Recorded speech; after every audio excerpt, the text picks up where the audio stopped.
Hello, peeps. How's everyone doing?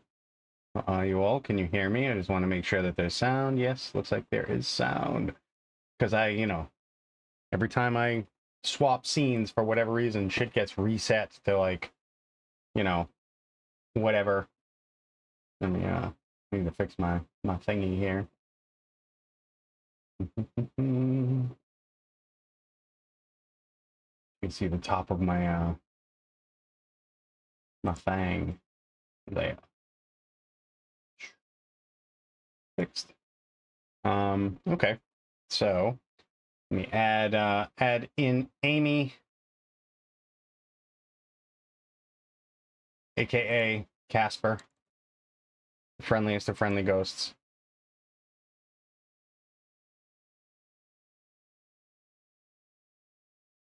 And ta-da!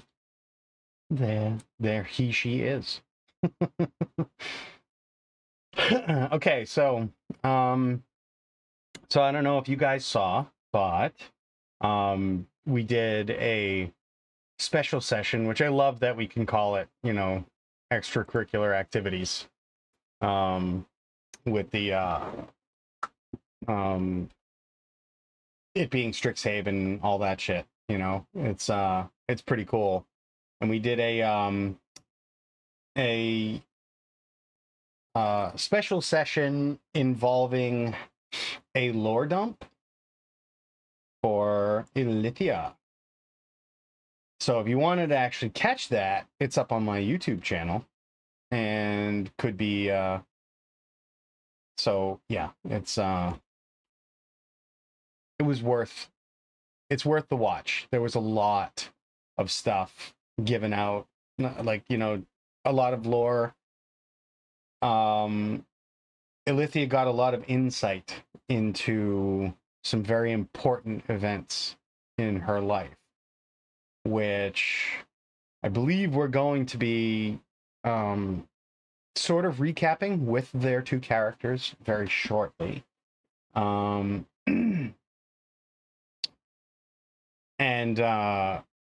well, before we kick that off, I just wanted to, first of all, thanks for all of the donations that we've gotten so far, but we are still raising money for the Trevor Project, which is a charity that benefits the LGBTQ plus community with resources and programs and, things like that, especially for those that are at risk.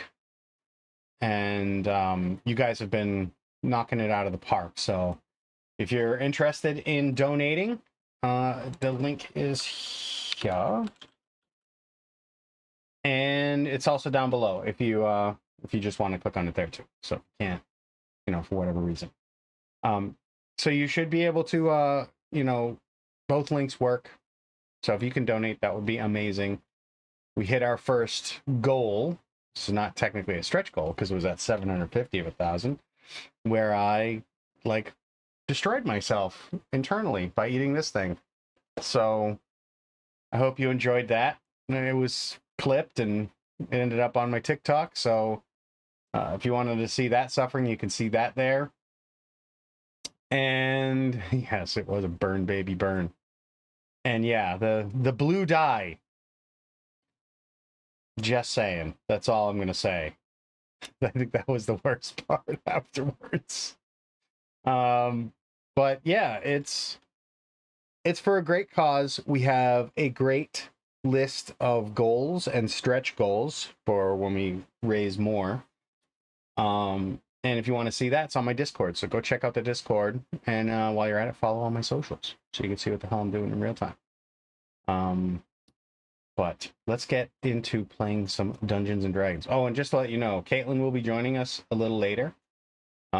So, she has an out-of-game obligation she needs to see to first, and then she will be joining us and enjoying the storm-racked seas of the Krakentide Maelstrom. So when we left off, let me set the stage. You had recently defeated a Kraken Weird, an elemental creature akin to a water weird, except this one is rather specific to the Krakentide Maelstrom and is affected by the madness of the storms that are ever present in that inland sea. So they defeated the Kraken Weird, but afterwards managed to afford a meeting with the captain in regards to the Loadway's compass that she carries, which she just found out that's what it was called.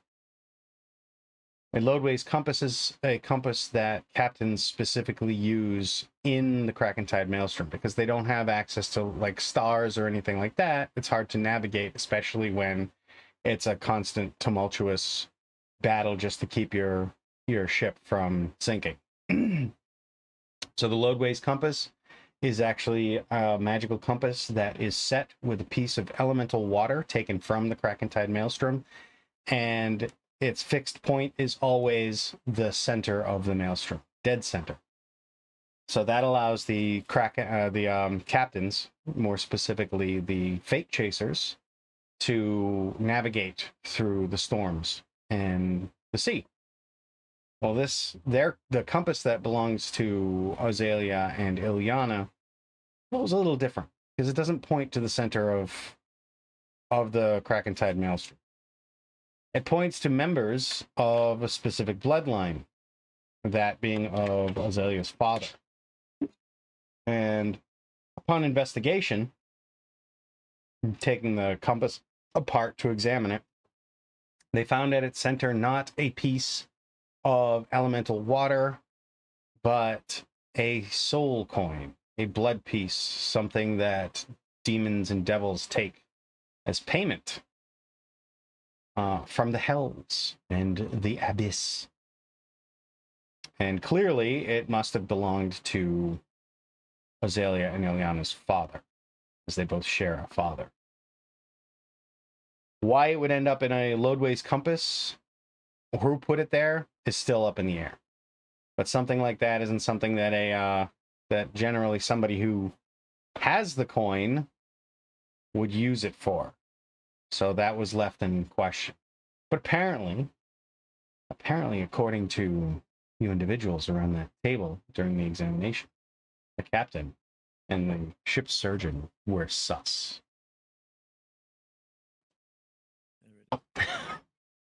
Why don't you just leave that up?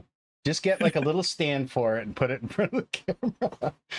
There you go. just leave it up all the time. Because there's so much sus. You're sus too. Let's put that out there.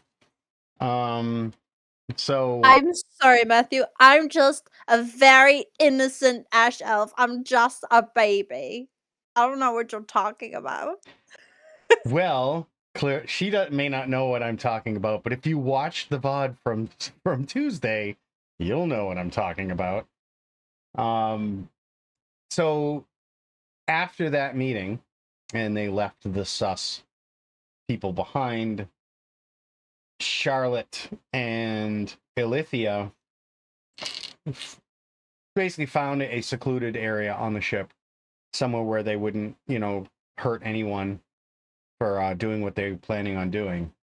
You see, their encounter on the Isle of Tyrants with Bob the Beholder and their experience with lanternweed has shown that a concoction that Bob makes using the fruit of the lanternweed can be done for two things. It can either suppress dreaming, which is what Bob uses it for, so he doesn't continually accidentally make more beholders, and in another way, it can enhance and strengthen your ability to dream and actually touch the subconscious and potentially even bring out the memories that Ilithia has been missing.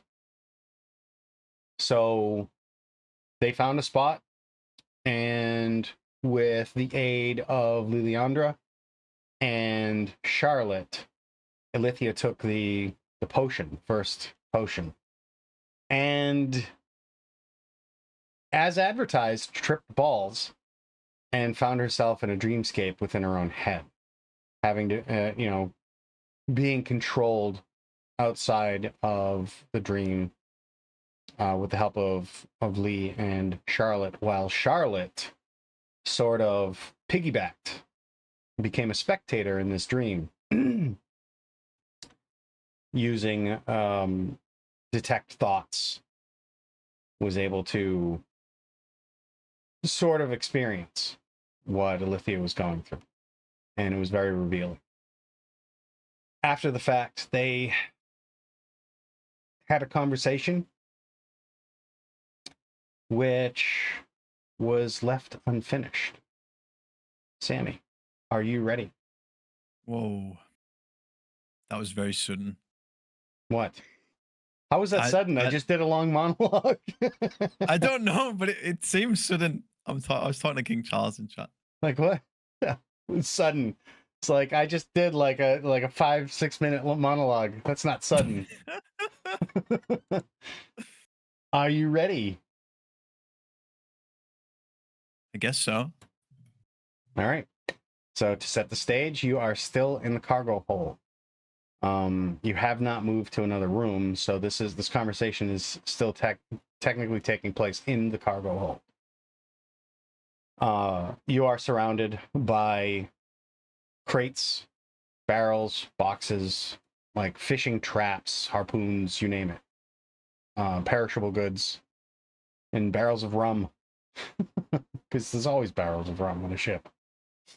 And interestingly, because of all of the baffles that these create, the sound is far more muted inside the cargo hold than it is generally on any of the other decks. But shall I set the stage with some music? Let's put on the ambiance to aboard the ship in all of its creaking glory.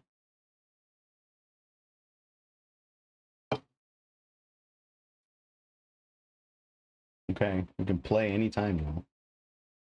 Yeah, I can't hear it. Yeah, it's still loading. Give me a second. Hold, please. Are a lot of people like playing Sirenscape? It's a web app, so it's definitely not on my end. All right, here we go. Looks like it's playing. You should be able to hear. Yeah. Okay. Okay. Sammy. Also, before you say anything, where is Casper at the moment? I guess still at the table with the Azalea and Cardia. Because, like, the captain and the doctor just walked away. Yes. And then Alithia and then Charlotte followed Alithia. And I would assume that we were just... They've been gone a while at this sitting point. around. They've been gone a while, so I would assume that maybe we would have probably gone our separate ways and gone back to our cabins. Our little areas, maybe. Okay. So I would say he's probably in his cabin writing notes. I'm going to say that you'd be on the gun deck then. That's where I would put your... That's where I would put you. So I'm going to put you in a cabin. You're now in a cabin. Ta-da!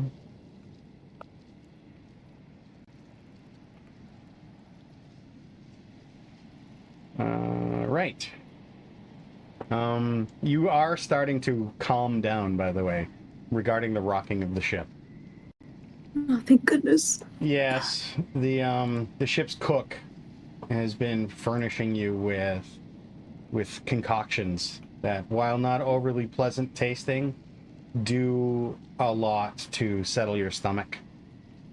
So I wouldn't exactly say you found... Yeah, I don't think you found your sea legs yet, because you're still kind of unsure, but at least it's not making you want to, you know, throw up on the couch in your in your room. So okay. I think you're good in that regard. Charlotte and Ilithia. I mean, you can hear booted feet walking around above you. It's the gun deck. So there's you know, probably a fair amount of activity going on up there. You can't really hear. I mean, the decks are thin enough that you can hear conversations, but they're thick enough that you can't really make out specific words. It's not that easy, especially with the wind whistling and howling outside. But you definitely hear multiple conversations going on above. So Sammy, are you ready? I gave you an extra like minute or two. Yes. Yeah, I'm ready. Okay. Yeah. I don't want to surprise you again, you know, like they're giving you extra time. I'm just catching strays Mhm. this week. Okay. Yeah, well, I think the last thing that we ended on was Charlotte stretched out a hand and Alithia grabbed it, and you described some type of feeling.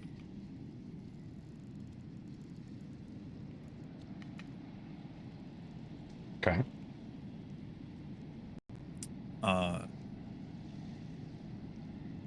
So, yeah, I mean, how much does Alithia show of that, I guess?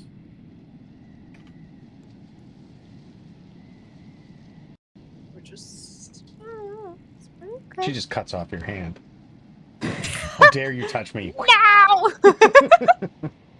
Am I a Star Wars protagonist? Yep. Not in Avernus right now, Matt. No hands, no fingers need to be lost. Is Alithia sure of that? I don't know positive? yet.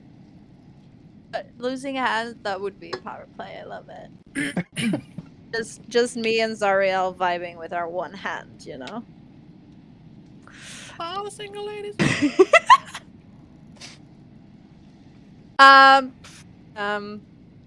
Yeah, I think you can see a slight change in like Alithia's facial expression.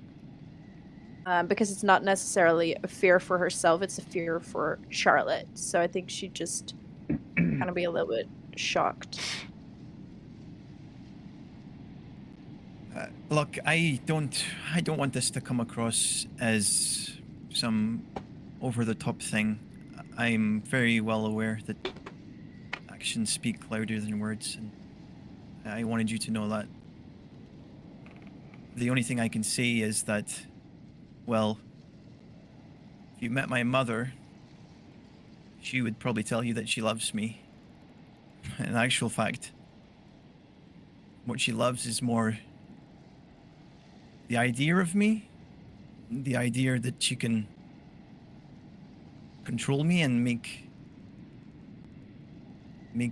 me who she wants me to be. But that's not love.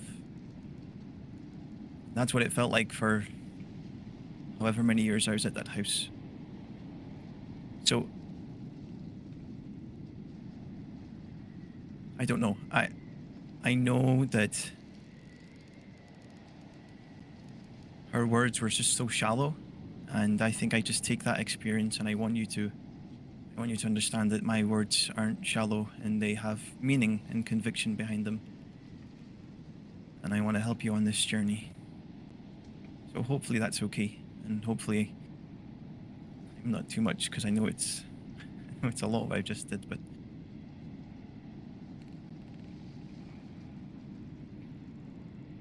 yeah.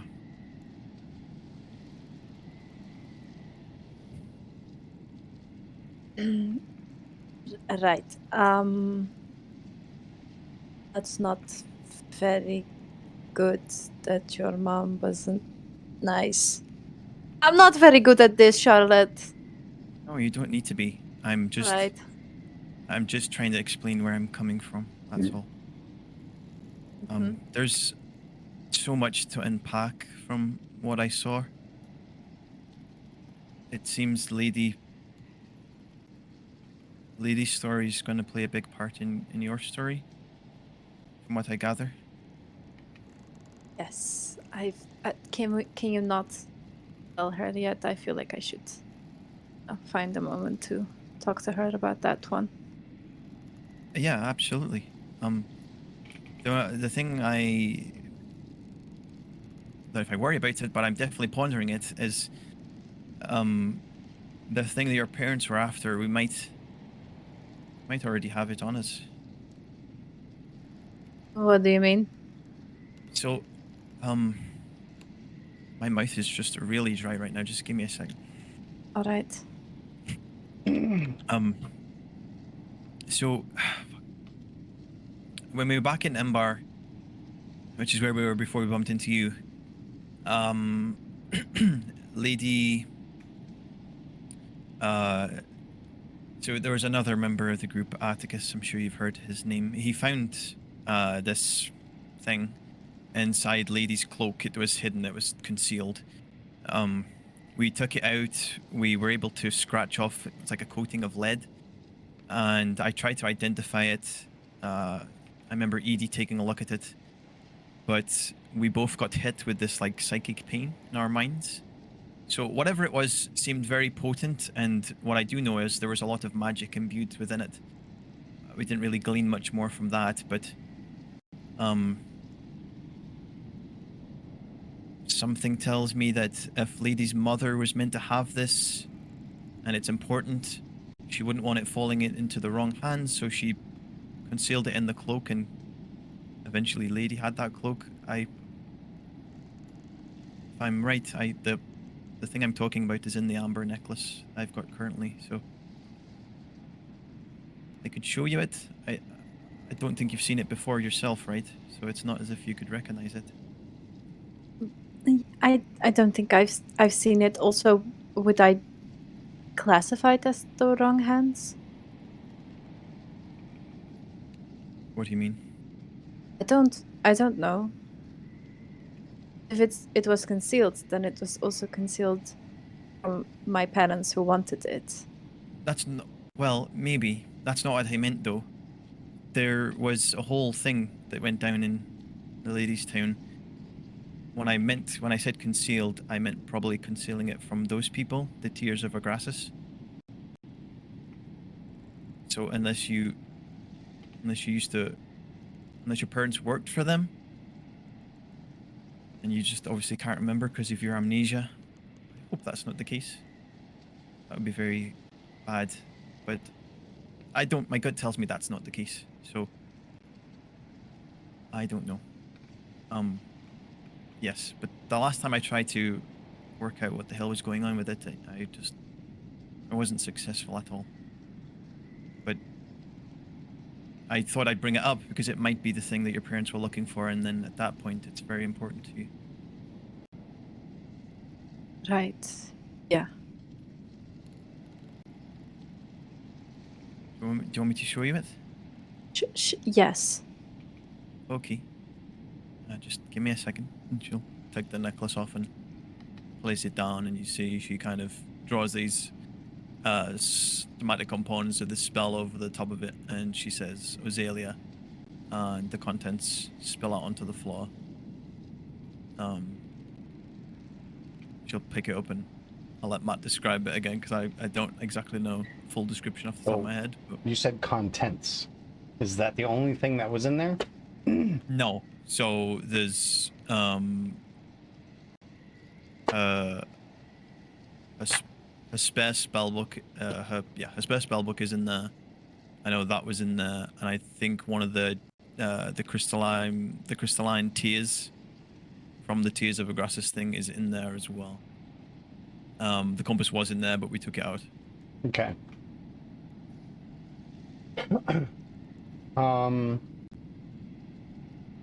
I need both of you to make a saving throw, please. Constitution. Add +2, Samuel. Thank you. Con, right? Yeah. I remember what things are. Nat 20. Oh wow, nice. Nice opening roll. Damn. 15 for Charlotte. And I need to... +2? Yeah, with the +2.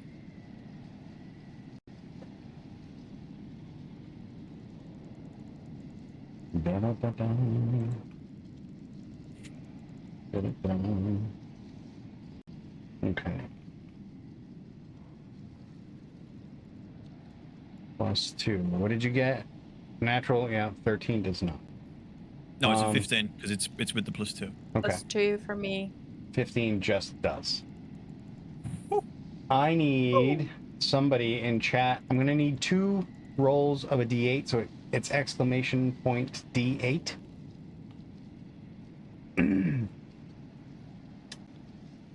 So we have a 6. You have to give it has a cooldown of a minute. So, King Charles, give it a minute. So with a 6.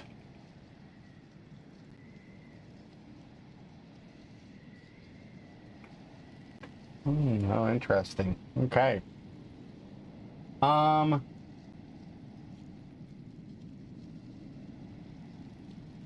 So, Sammy.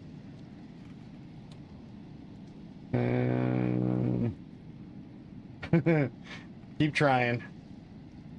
Go ahead, King Child. Well, it might. Give me another D8. And an 8. Okay. Ooh, no. Okay.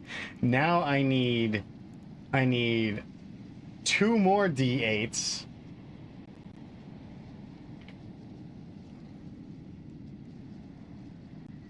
Well, the 8 is not good. So, okay.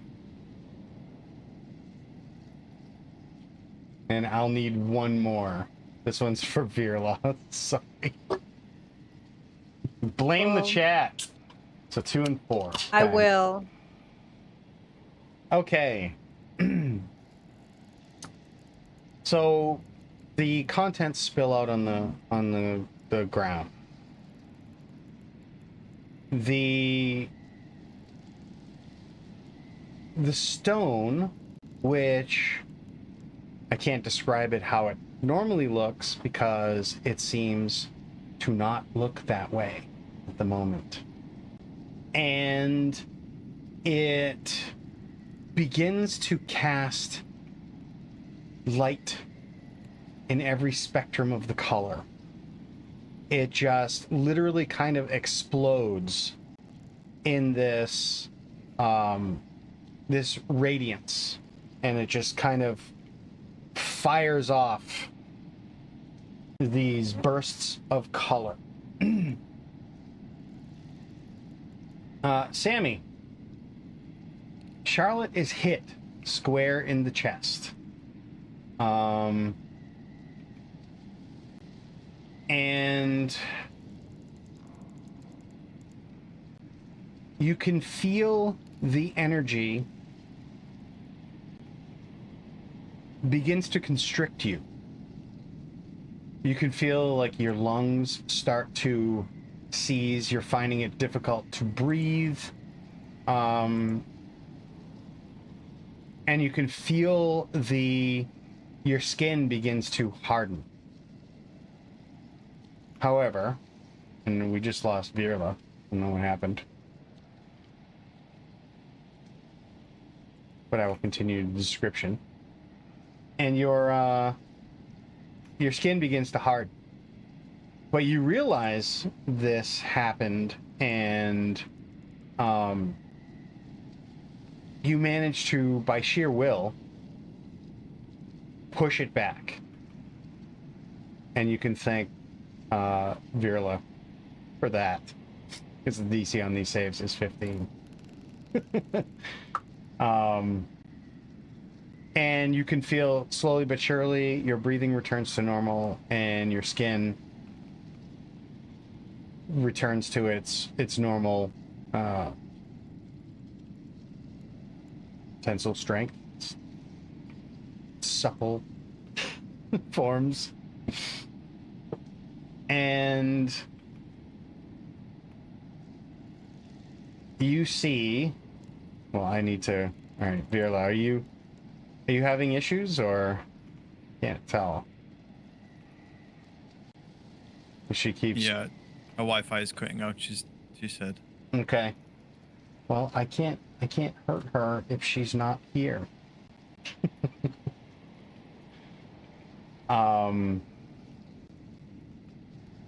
But before I describe what happens to her, Charlotte, the once golden glowing stone that was encased in amber, now laying on the deck, is literally looks like it's just made of pure iridescence. And there are rainbow patterns of color just flashing and traveling over the surface of this stone. And you have no idea what is causing this. I can't even make a check. Well, if you'd like to sit here and study it, No. Probably not. then we're going to be making more rolls. Can you hear us, Faye? Okay. I You're think I'm unmuted. back. Yes. So, Charlotte, are you going to react to it? You can postulate on what you saw later when you have time to think about it. I need an action now. Yeah.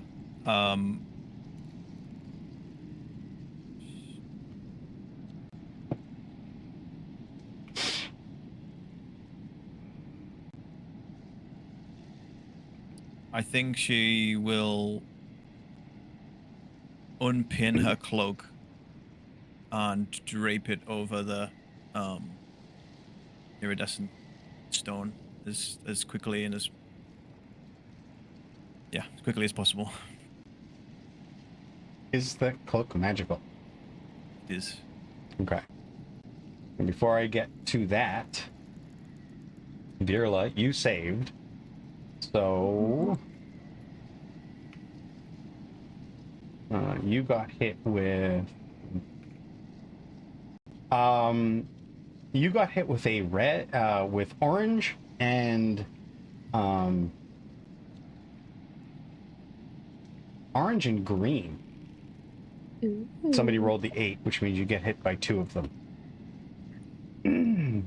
Thanks, you guys. Yeah. Blame them. Blame them. I'm gonna actually bring it. It's in here just in case. Yes, you probably do know what this is. Although I'm not going to try and kill them with it, so.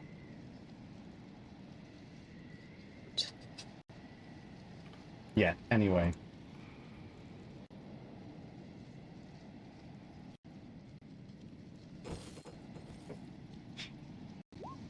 The ray hits you, and you can feel this burning sensation all over your skin. And it begins to, like, dissolve clothing on your body as you get hit with acid. You take 12 points of acid damage because you saved. Cool. No, I'm not saying you're naked. Relax. But there's definitely holes, like, burnt in the clothing. And where it touches your skin, it also does.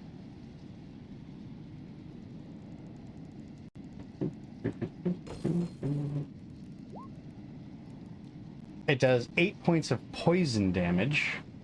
You are not poisoned. And that's... I've already halved it, by the way. Mm-hmm. And it basically leaves blisters on your skin.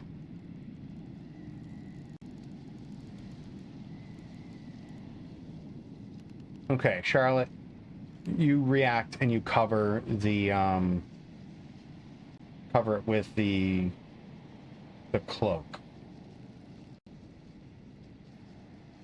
You can still see the light sort of flashing underneath it. And I need somebody to give me another D8 roll, please.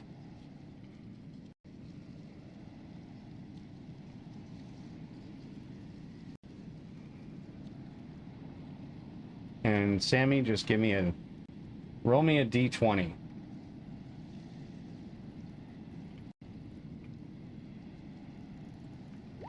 11. Yeah.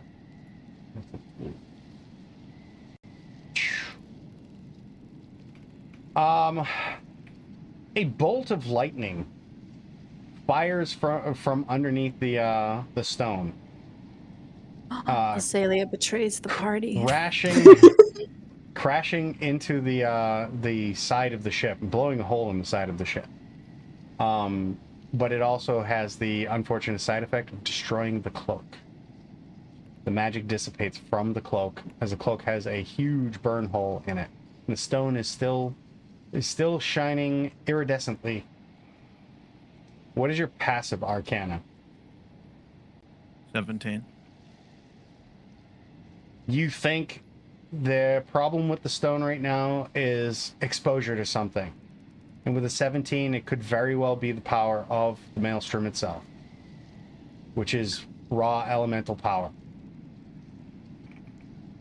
The stone needs to be removed from this area in some way, shape, or form. It didn't have a reaction because it was encased in that amber before. So maybe a bag of holding or recasting that spell and putting it back in the amber. Okay.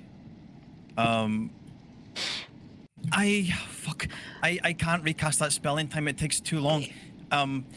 She'll close her eye. Well, she'll take the bag of holding off a person. Do you want me to put it in there? I'll grab it. You open the bag. Okay, let's do that. Okay. I will grab the thingy and throw it in the bag of holding. Okay. The light instantly goes out. And once it disappears into the bag, the flashing rainbow colors just disappear. And the sea is returned to its normal. It's a little louder in here because you're currently now exposed to the outside. You are in the cargo hold, so you are low enough that you can see the waves and you're getting splashed with water. And it's a fairly large hole in the side of this ship. You can hear boots running on from the deck above you. And since you're here, Amy, the ship is rocked as you hear this crack of thunder. And here, I'll even go so far as to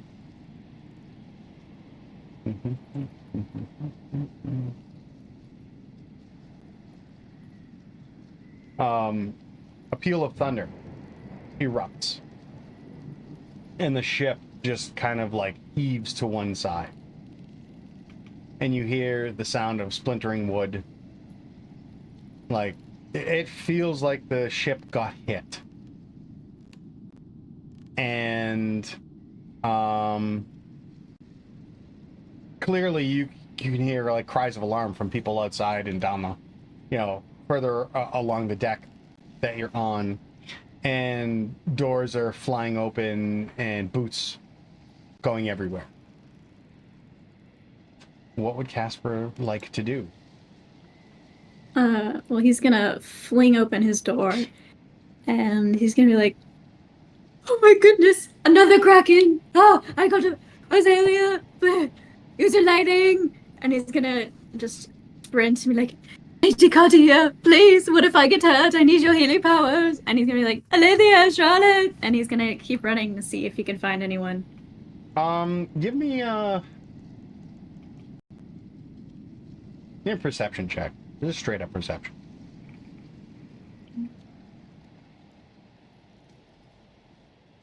Come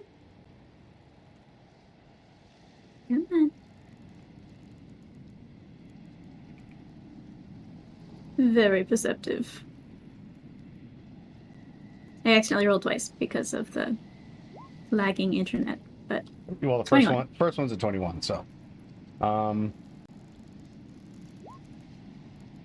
So judging by, obviously, the sound of thunder isn't going to help you determine where something came from, because it sounds like coming from everywhere.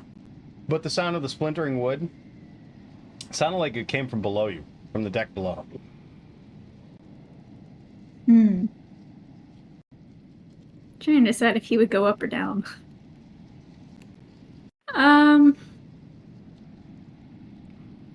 So what direction are all the sailors running? Well, you come out. Obviously, I'm assuming you come running out of your cabin. Yeah. You can see several of the crew running down the bulkhead. Okay. He's gonna follow them down. He's gonna push one aside. Get out of my way! I need to find my girl gang. My Guy's gonna, girl gang. Okay. So the first to appear are let's see, it would be Nax, the Copper Dragonborn.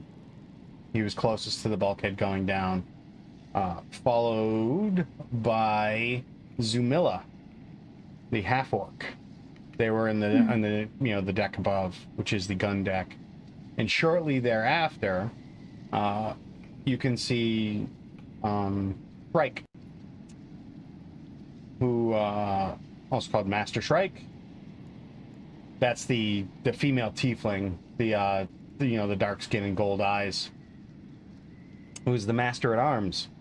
Obviously, she would be on the gun deck. And they come charging down the stairs, and Nax is the first one there, and he's like, "What's going on?" I think there's another kraken. Did you hear the lightning? The thunder? Oh! Zumilla is like, "There is no kraken. Look, the hull, it is open." No. No. This is not where I'm going to die today. No. And you can see, basically at the center of this deck, you can see Charlotte and Ilithia. What are the looks on your faces, by the way? Let's describe that. I think Charlotte's I can see through the...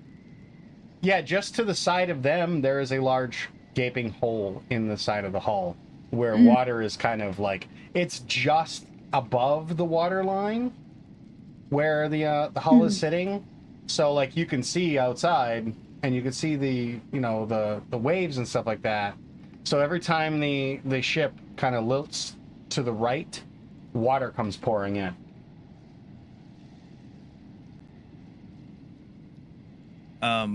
Yeah, I think in the time periods where obviously it happened and then people came down, I think Charlotte's cast prestidigitation on herself and she's soiled her face, so it looks like there's like kind of soot and carbon on her face. And you're saying there's someone just came to that floor of the ship, and they're like, how far away are they at this point? So they're at the bulkhead, so they're not far at all. Just to give you an idea on the map, you guys are still on the map, right? So I'm gonna put, let me move you to the deck that they're on.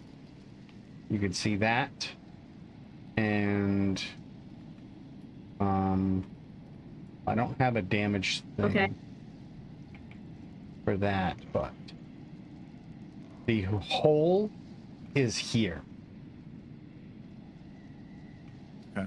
Okay. And actually, I can bring you guys over to the map so that people can actually see it. And I'll, in that moment as well, she would have taken the other contents of the amber and just placed them into the bag of holding as well for now, because she doesn't have time to recast that. While spell. Not destroyed, the book is singed. It's looking a little rough. That was your spell book, right? Spare? Yeah. Okay. So let's switch over to the... She would have also kind of whispered to Alithia as the people were coming down the stairs. Just let me take care of this. I'm so sorry. Right, I'm just gonna grab my weapons real quick. And she'll go into the room and she'll grab all her weapons again and just go back. What is going on here? I'm so sorry. I was just doing some experiments, trying to learn some new spells and whatnot. You can see it on my face. I just lost a little bit of control of my magic, and I'm sorry. Well, I think the damage is there for all to see. It wasn't my intention. I promise. Casper is gonna look at Charlotte, and he's gonna be like, "Listen, I understand you're a powerful being, but you have rocks for brains, practicing magic below deck. What are you trying to get up? There's a hole in the wall." And he's going to turn back to Charlotte, and I want to make like a deception check to see if Charlotte is lying. Because he knows that wait. Charlotte's a very intelligent being. All right, so that is an insight check. Oh, insight, sorry. So you're rolling insight, and obviously, Yeah. as the rule, as I have adopted Matt Mercer's rule here, Charlotte, you got to defend secretly with either your persuasion or deception. Whether you're lying or not matters. Okay. Yeah. Can I, since I use prestidigitation on myself to kind of sell this, can I roll persuasion or deception with intelligence instead, because it's a spell casting that she's using to try and sell it? I'm not going to let you use intelligence, but I will give you advantage on the roll. Okay. Yeah, I'll let you use advantage on the roll. They are both awful rolls. Wow. Someone is out to get me this week. Wasn't me. Charlotte is not selling. He won't say anything, but he will keep that knowledge to himself for the moment. And then he'll just end with, "What do you have to say for yourself?" I think Ellie will square up a little bit, hearing that Casper just yelled at Charlotte, and Charlotte is an innocent being that must be protected at all times. She'll square up and she'll go, "Casper, I would mind your tongue." He's gonna look up at her, and he's gonna be like, "And you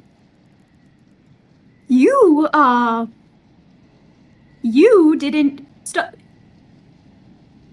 We'll get back to this later. Master Shrike stands between both of you and says, "Unless you both intend to swim, I suggest that you both get busy fixing the mistake you made. The patches are down there," and she points towards the aft of the ship. And you can see the other two crew members are already running in that direction. Just as like a wave splashes over Master Shrike and you guys, kind of accentuating her point. Yep, right away. We'll get to it. My deepest apologies. It won't happen again.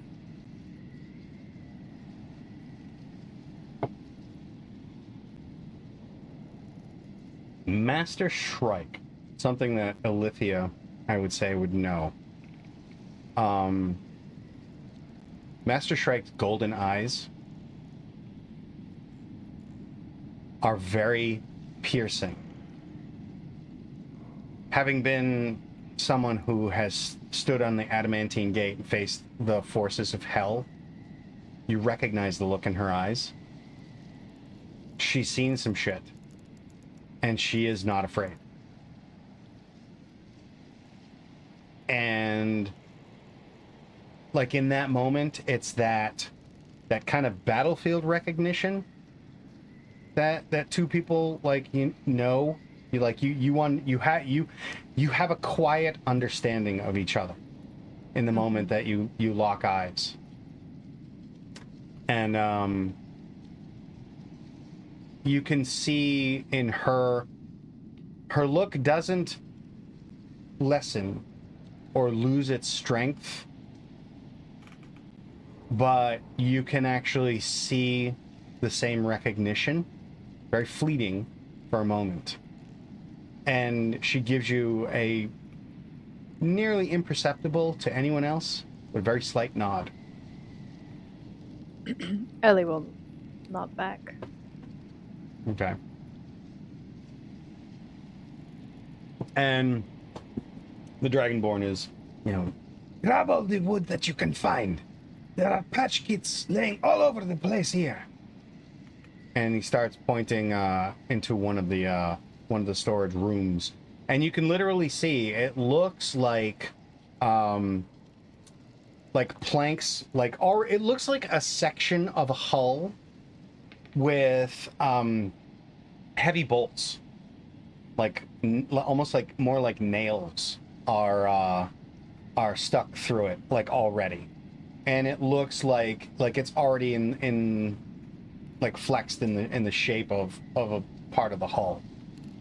And they start gathering them and running towards the hole that lies in the side of the ship. What are you guys doing? They're also grabbing like hammers and shit. There's like heavy hammers in here, like sledges.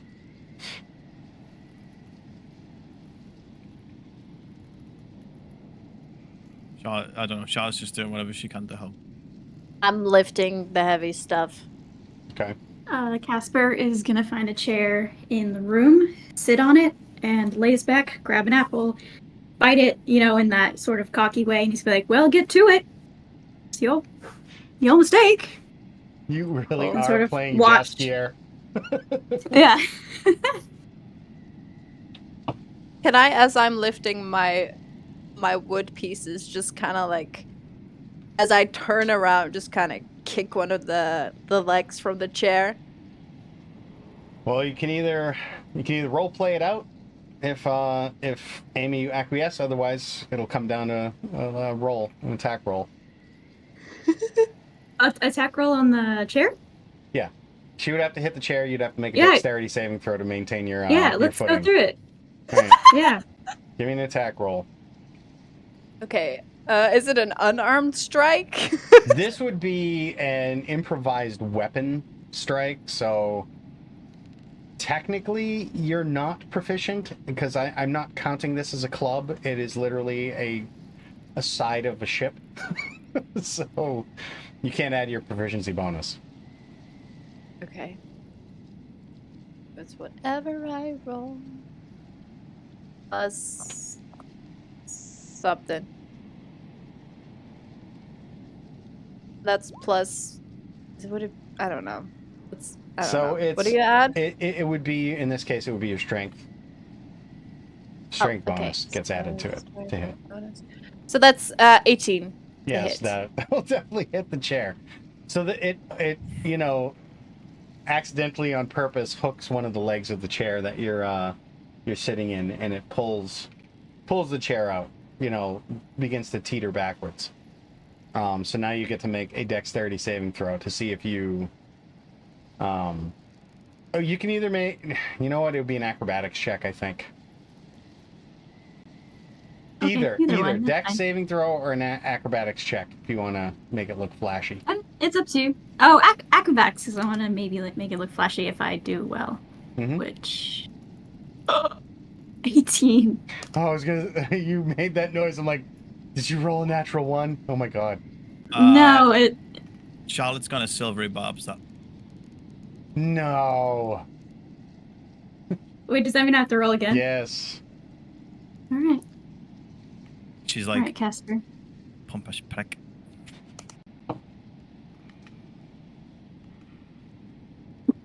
Your silvery bars has succeeded. What'd you roll? An 8. Oh yeah. It starts off looking Yeah. rather flashy. You're like, you go to make a move, but your foot comes down. Yeah, he does like a flip in the air. He tries to overdo it. You That's the land thing. on a He would- pile of yeah. rope.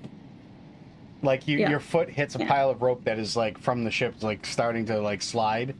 So you literally, the rope just kind of like crumples around you. You lose your footing, and you fall backwards into the basket of apples, which go skittering across the deck. Yeah, I assume he's kind of like laying there. He's gonna be like, I meant to do that. I like it in here. And he's gonna grab an apple and just take a bite and just not move. The rest of you, they manage to get the patch. Basically, it ends up taking 3 panels, to fully seal these things in. You could see, like, there's a whole brace system that goes along with it, and it overlaps the hull, hammers into the side of the ship from the inside, and then they actually grab some fresh pitch and basically paint it around the sides of it, effectively sealing it. And it now smells like pine. So, Master Shrike turns to the rest of you. The captain will hear about this. And then Castor's gonna turn to them. The captain will hear about this. You are sitting on our apples. See to it you collect them all and put them back. He's gonna jump up at attention. Oh, sorry. And then quickly put the apples back in. And he can hear about it. That was only me he needs to hear from. This was all on me and my stupidity. She doesn't acknowledge it and starts to head up the bulkhead.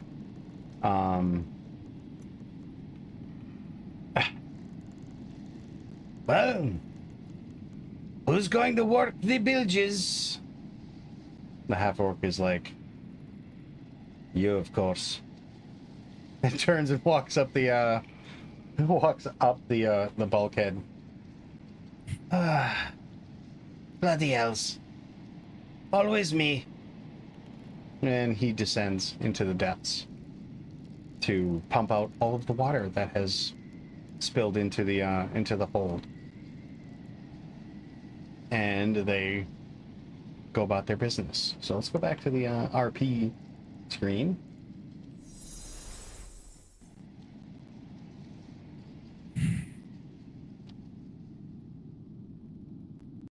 It's just the 3 of you at this point. Put their tokens back while you guys yell at each other.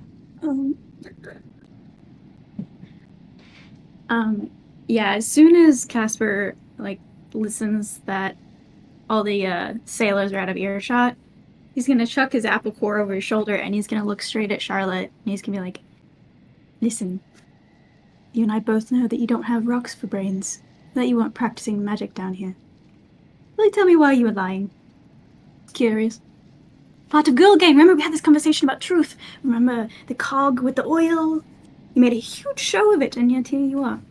It's curious. Why it only goes one way. The thing I put above all else, Casper, is my friends. They are what keep me going, and I will protect them till I take my last breath. So, whether I lied or not, that's your answer. However we justify it. Are you going to tell me what it actually was? I don't know if I can. I don't know if I can trust you with that just quite yet, unfortunately. I only met you 2 days ago, 3 days ago. But we had a moment about trust and truth with the cat girl. Oh, where is she? I hope she's okay. If it was concerning me, then I would tell you. Unfortunately, there's more threads to this story, and then he turns to Alithia. It was you then? No, it wasn't. It wasn't Alithia, but the information that I would tell you concerns other people. But it was me. It was my fault.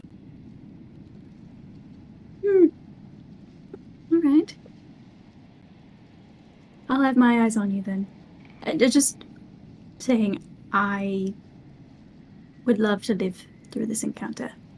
And if you are hiding something very dangerous that could potentially get me killed, I would very much not like that. But I think you know, if you're going to comment on my smarts, I think you're smart enough to know what you got yourself into when you got on this journey, mister. You were going to the Kraken Tide Maelstrom, and that in itself is very dangerous. I was promised that this was a very good ship with a very good captain, Mr. Grey, what's-a-what, Grail, Willow, Storm, whatever. And Gale, I think is. yeah, But some- if you don't want, if there's someone, is there someone on the ship you don't want to trust? It's probably actually him, if we're being honest, and So his you- and his doctor. what is it? So you already don't trust him? You brought me on this ship with a captain that you don't trust. Well, We kind of found out about that today, so like. you seen him in that Trust you with meeting. us, sir. Oh, wait, let's go back to that meeting for just a moment. What was that compass about? What was that thing? The red? Well, that's what we're trying to figure out.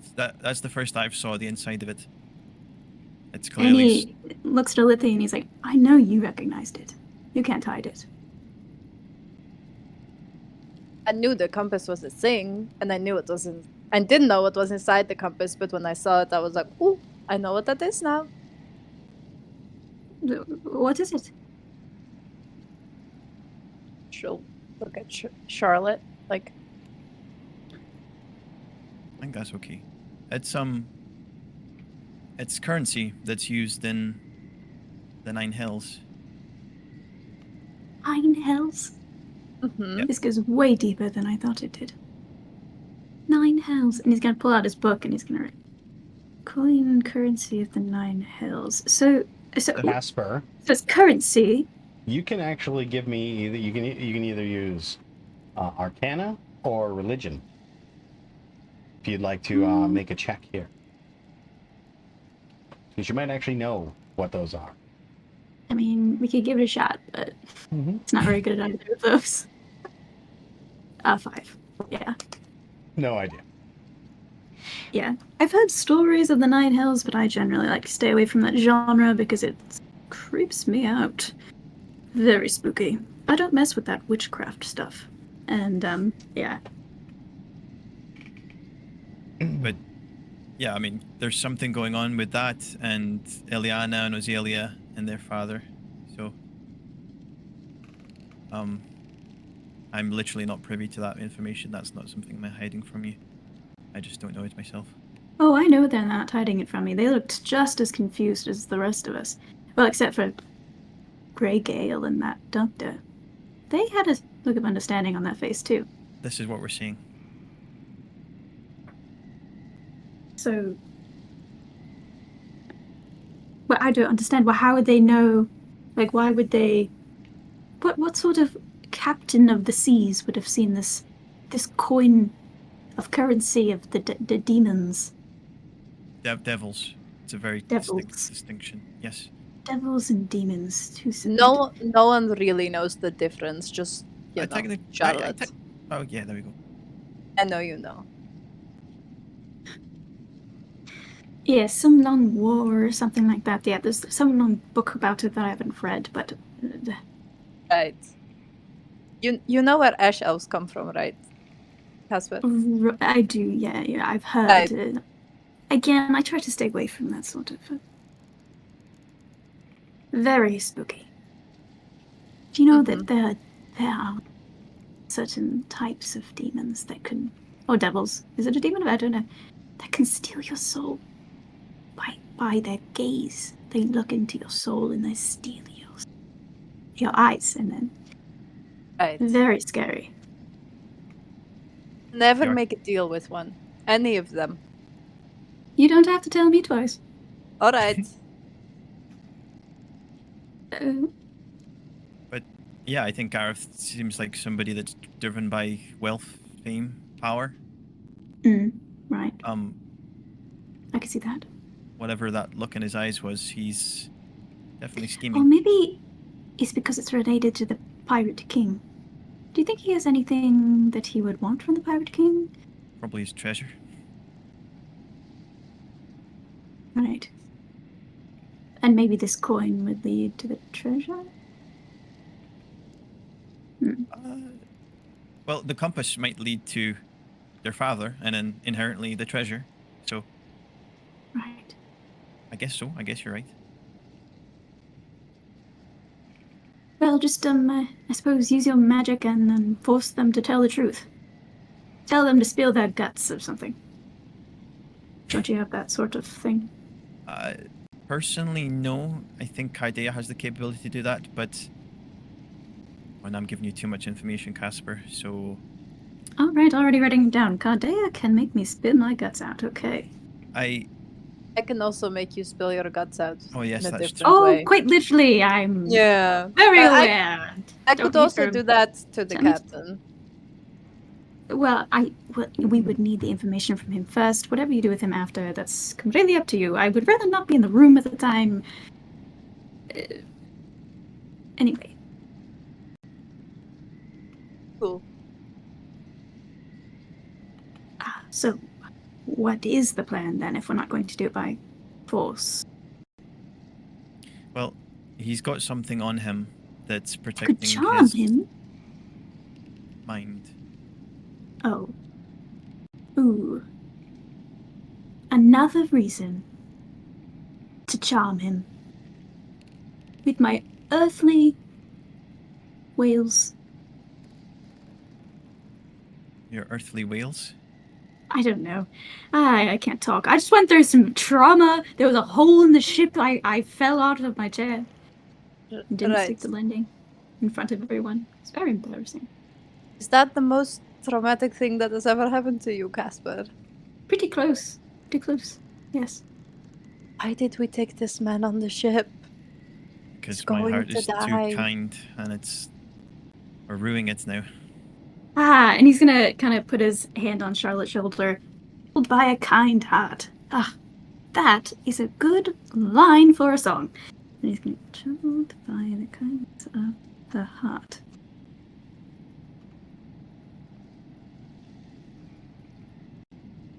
And he's gonna keep scribbling while you guys.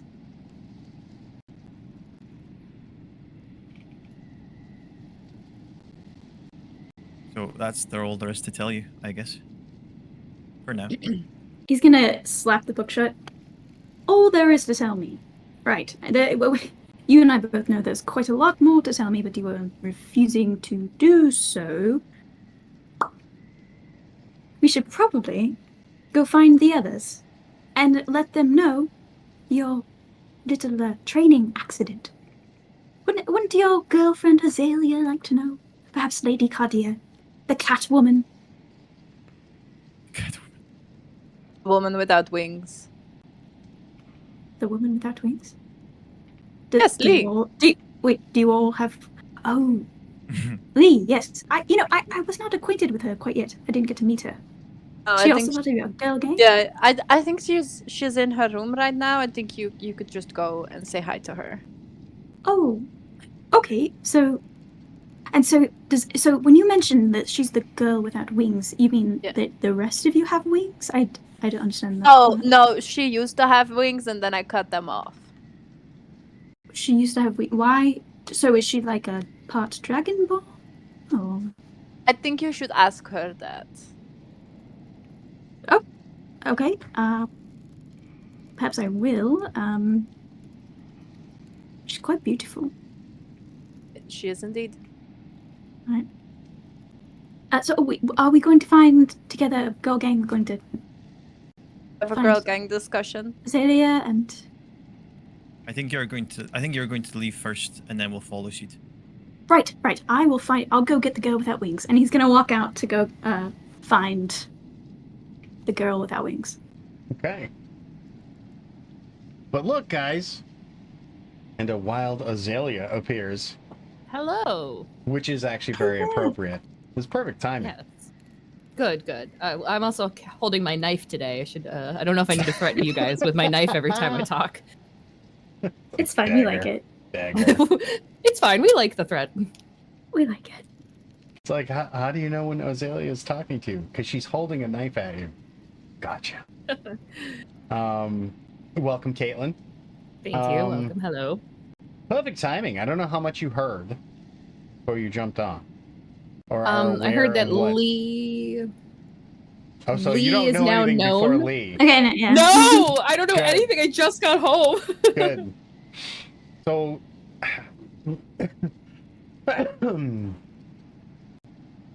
where you are on the ship,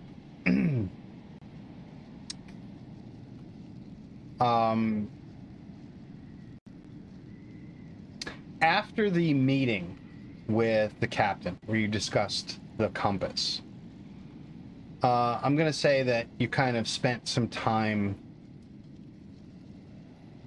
in reflection, and you would actually head up to the bow of the ship and basically be standing at the railing above the bowsprit. So you're actually like basically standing at the front of the ship as it's kind of dancing along the waves. And we're gonna kind of like, this is a time jump a little back. You're just kind of thinking about the whole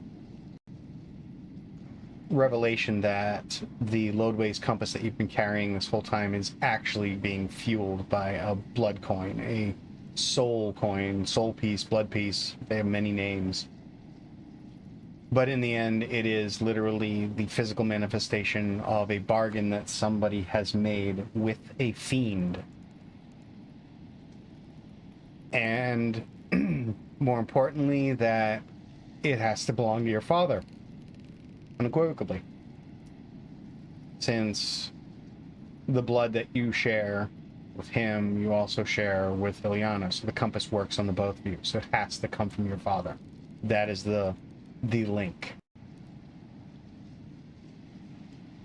And you're sort of kind of like gazing off in the distance, contemplating what all of this means to you. And there are near constant flashes of light, but you know, so far off as to, you know, they're just kind of like dots, like little sparkle flashes off amidst the clouds, way off in the distance. And you can see for a fair distance at this point. And periodically a flash of lightning will strike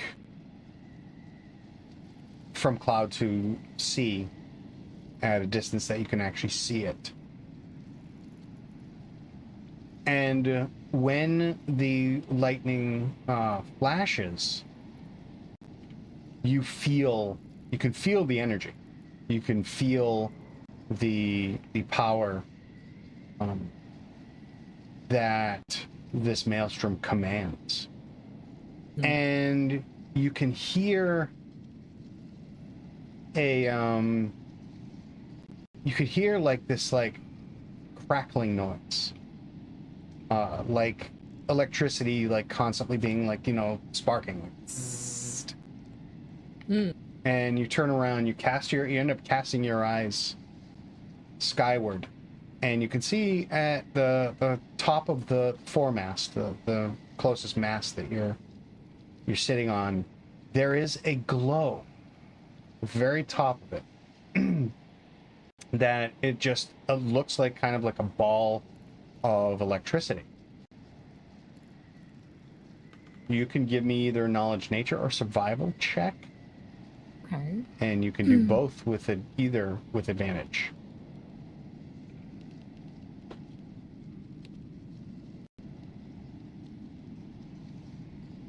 An 18 for nature.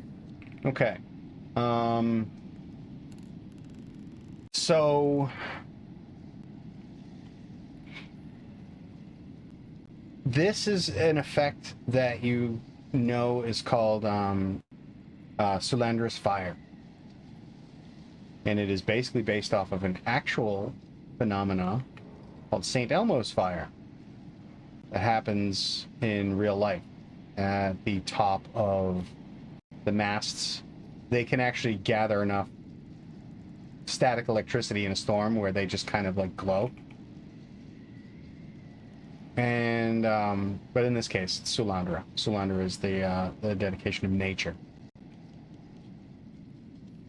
And it's often seen as a good sign, because it's as though Sulandra is lighting their way through the darkness. You know, it's also called Sulandra's lantern. Mm-hmm. And you're watching this for a while. It's drawing your attention. You can feel a connection to it. You're like stretching out your feelings like a fucking Jedi here, and you can actually hear whispers in the clouds above you. You can hear like the sound of the ocean, the crashing of the waves. Sounds like talking to you. And it almost feels like it's in primordial, though it's like listening to a conversation at such a distance you can't make out what it's saying. Mm-hmm. But it comes to you comes to the realization that this is everything around you is literally raw destructive power, elemental power. There are literally elements from the various elemental planes that are present in the ocean, that move through the waves, that are carried in the rain, that are traveling through the sky. The very air itself is causing, is contributing to the ever-present and swirling maelstrom storm. And it kind of leaves you in a state of awe, be in the presence of such a power, and to be connected to it. And then all of a sudden, you feel this this raw, I mean like raw power, something you've never felt before. And while you can't see it yourself, your eyes light up in an incandescent, iridescent, prismatic light, and you instinctively fire off a chaos bolt.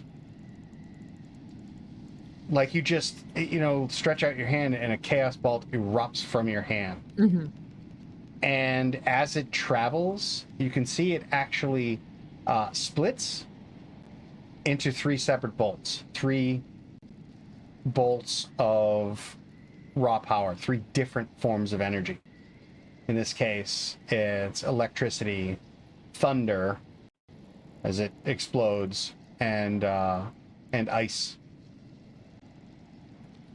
And you're shocked by it, but it's also joined by a lightning bolt that blasts its way from somewhere off the side of the ship. Just fires off, and then fires off like straight out from the side of the ship, and it actually meets an actual lightning bolt as the energy attracts to itself, and the both of them crash into the waves, just kind of lighting it up with a spider web of electricity on the surface of the ocean. Very cool. That bolt of lightning came from somewhere below decks. That bolt of lightning originated in the ship. You know this. No. Yes. No. Mm-hmm. Yes. I don't like that. What would you like to do, Azalea? Okay, so what would I like to do? I know it came from that. Oh, you're absolutely positive. You actually can feel where it came from. I think I would have to go investigate or like explore. Okay. I think so, yeah. You gonna like run towards it or? We're in the maelstrom. It's raining. I don't think she'd want to slip on the deck. I think she would be. You are not gonna slip on the deck. That's true. That's true. You I think have your sea. You have your sea legs. that's true. In that case, then I think she would cautiously and very quickly head to where the blast came from, with still trying to remain like stealthy and careful. All right. So it takes you a little bit to get there. Yeah. Which would give you guys the exchange that you had afterwards. As you are, you descend, into the bowels of the ship. You head down to the gunnery deck. You can already see Master Shrike walking towards the powder stores at the bow of the ship, the front. And the one of the crew members, a half-orc whose name escapes you at the moment, begins to head back up the bulkhead. And when you descend into another lower deck, you immediately smell, you can smell the burnt timbers, and the lingering smell of ozone, something you recognize. Very well. You know that smell. Yeah. And you can see on the side of the ship that there is patches basically covering, obviously, a hole. They're like bolted into place, and they're painted with fresh pitch. So it smells like ozone and pine. Yeah. And you can see in the center of you're in the cargo hold, the main cargo hold. So there's like shit everywhere. A few apples are like rolling loose across the deck as the ship, lilts back and forth. But near the center of the cargo hold, you can see Charlotte and Ilithia. And as you are walking back towards the back of the ship, Casper, you can basically, as you're walking back, you see Azalea descend from the upper bulkhead. I see her going down. Yeah, she's coming down the stairs as you're walking by it. Yeah, he's gonna Azalea, there you are. He's gonna kind of like grab onto me, like, you weren't there, but there was thunder, lightning, and there was a hole in the ship. It was all Charlotte. It was all Charlotte. I think she's keeping something from us. And he's gonna look into her eyes, like, very serious. We need to find out what's going on between them. Alithia and Charlotte, they're hiding something. I need to go find this girl without wings. I will report back. And then continue. Time when that interaction is going on and Azalea's eyes are being, stared into. She is unintentionally extremely intimidating in this moment because of the crash of the electricity, because of all of the intensity around her. Her eyes are pretty much triggered or controlled by the weather and the storms around her.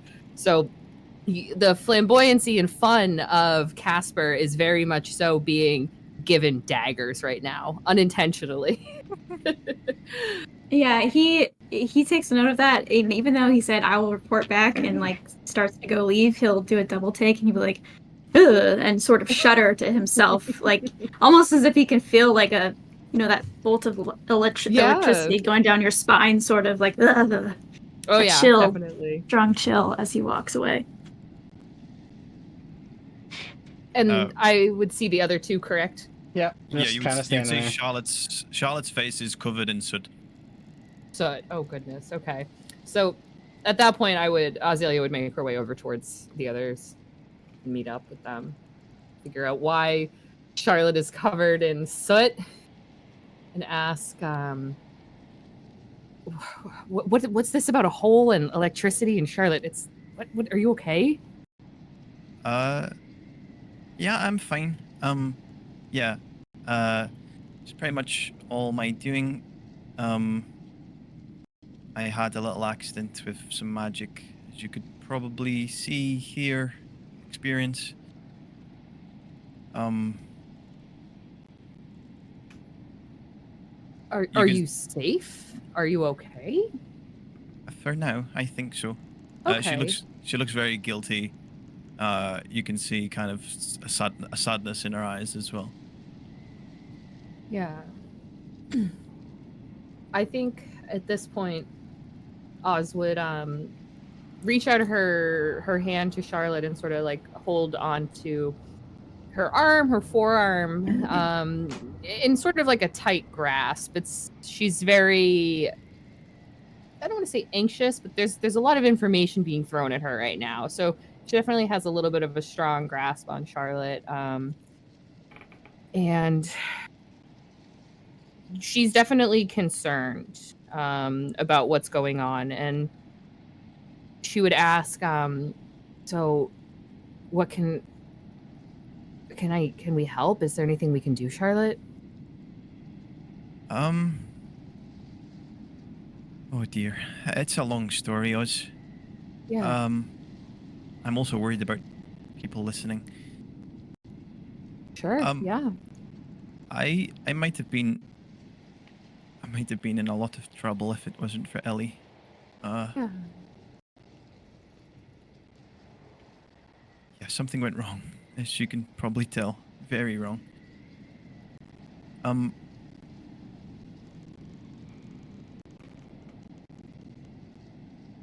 I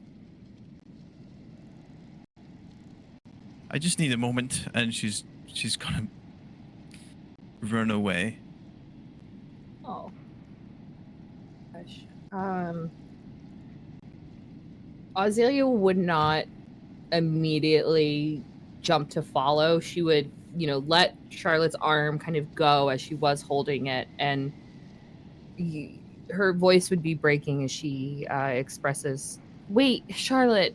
And as she's already kind of, out of the range, she would then turn to Alithia and sort of have this concerned look on her face, but also just be very saddened by knowing how hard Charlotte is being on herself in this moment.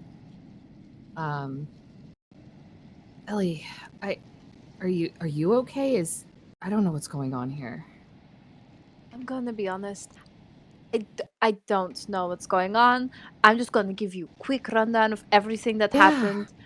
So I took the drugs, and then me and Charlotte went into one of my memories, I think, and then we got out of the memories, and then Charlotte was like, "Oh, I'm going to show you something," and then she did show it, and then it started attacking us, and then we threw it in the bag of holding. Oh, Yeah. so that's not good. No. Okay. So that's Okay, kind of what happened. I think she's either blaming herself for the magic malfunction, Yeah. or Oh, it might no. have been a combination of being in hell for a second that always like shocks people a lot. Yeah. That happened. So I think that might have also been a thing. Yeah. Okay. Well, are we sinking? Is the ship going down? Oh no, the ship is fine. We fixed it. Okay. Well, that's one problem solved for today, at least. Yeah. Well, I guess I can go. Should I give Charlotte some space? Should I don't know. And you see Oz like really pacing back and forth and like kind of like almost hitting her head on the wall, not sure how to help when someone Sentinel. is. Yeah. Pull back. No.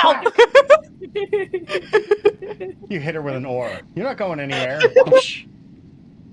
Don't hit your head.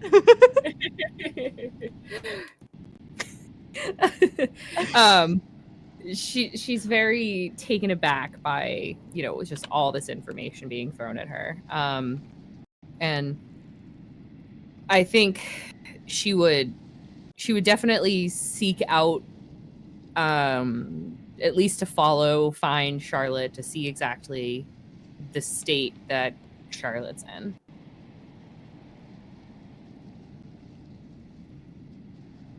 Okay. 1 second.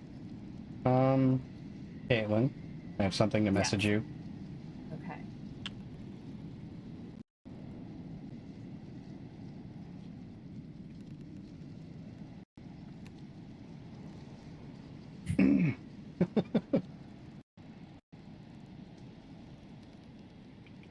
All right, Caitlin, I'm about to message you. Okay, okay.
Here you go.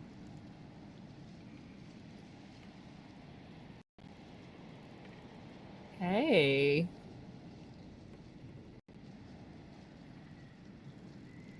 Okay, that's interesting. Would that... Oh, okay, you're still typing. Just No, kidding. go ahead. Hold on. Oh, okay. I was gonna say, with that information, I think Azalea would still pursue... I think Azalea would still pursue following Charlotte through the ship to sort of meet up with her and just sort of catch up with her and ensure she's okay, because there's obviously something that's like a gut feeling that is off right now. Okay. So you're gonna follow Charlotte. Where's Charlotte going?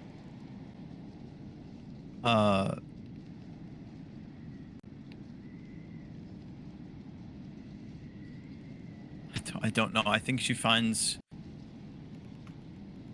somewhere private, somewhere alone, somewhere where she can close the door. Okay.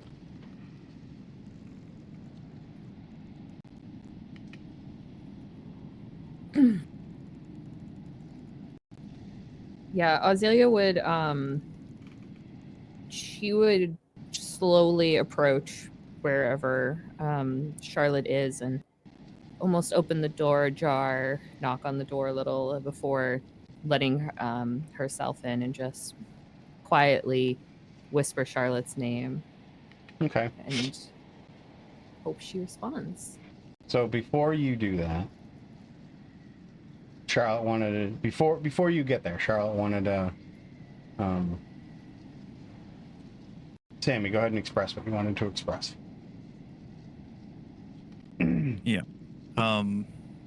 Yeah, she'll find the private room, and then There are several small cabins on the deck some of that them. you're on, so yeah, you could just head right back.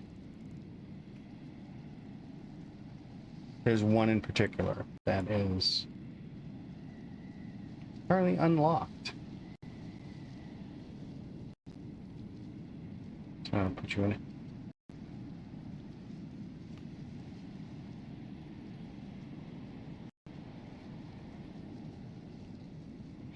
Okay.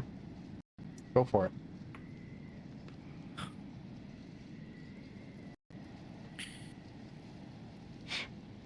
Charlotte Briarsong, you fool of a tuck. Can you do anything right? Because it doesn't seem that way. You're meant to be the wizard, the smart one, the one who figures all the magical stuff out, but You just fail, and you put your friends in danger, and you nearly got yourself petrified.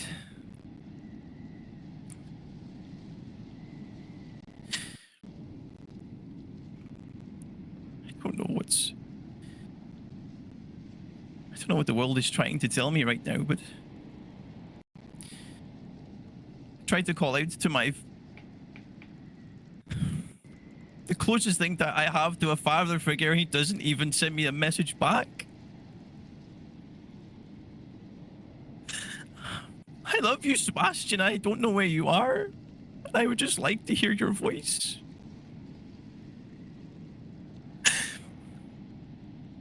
And we lost Illyria, and we lost Edie. You can't even keep any friends. I don't know about you, let alone deserve any. You know, maybe you should have just stayed in Embar and followed the path that your mother had set for you, you know? Instead of wandering off to the Feywild and swinging swords around and learning magic.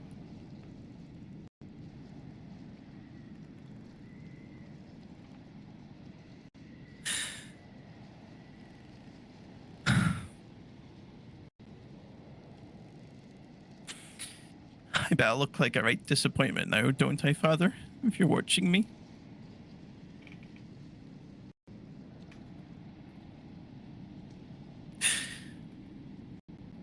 I went to the Arcanist Guild and they told me how amazing you were.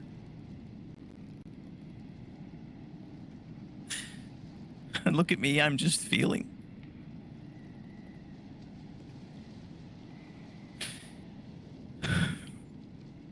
Dammy, you feel a very small, furry paw touch your leg.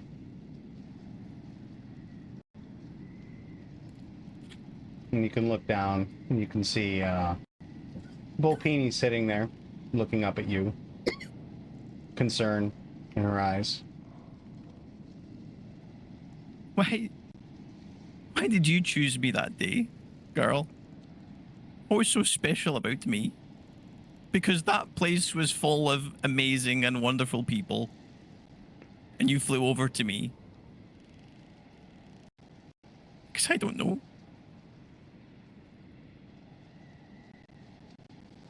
You know, maybe it was a mistake. Maybe you meant to do the person next to me.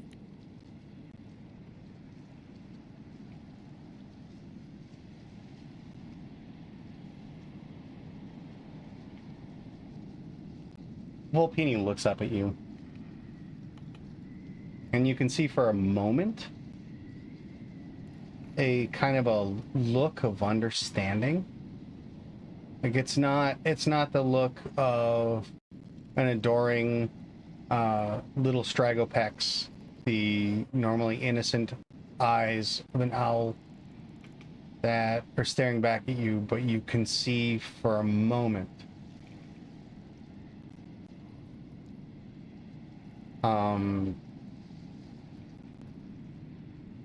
understanding, awareness. And Volpini says, "Promise."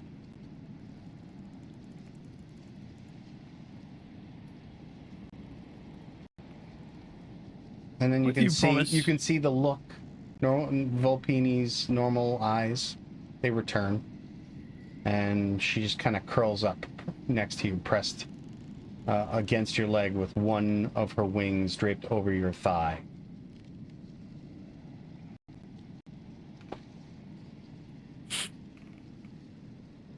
I love you.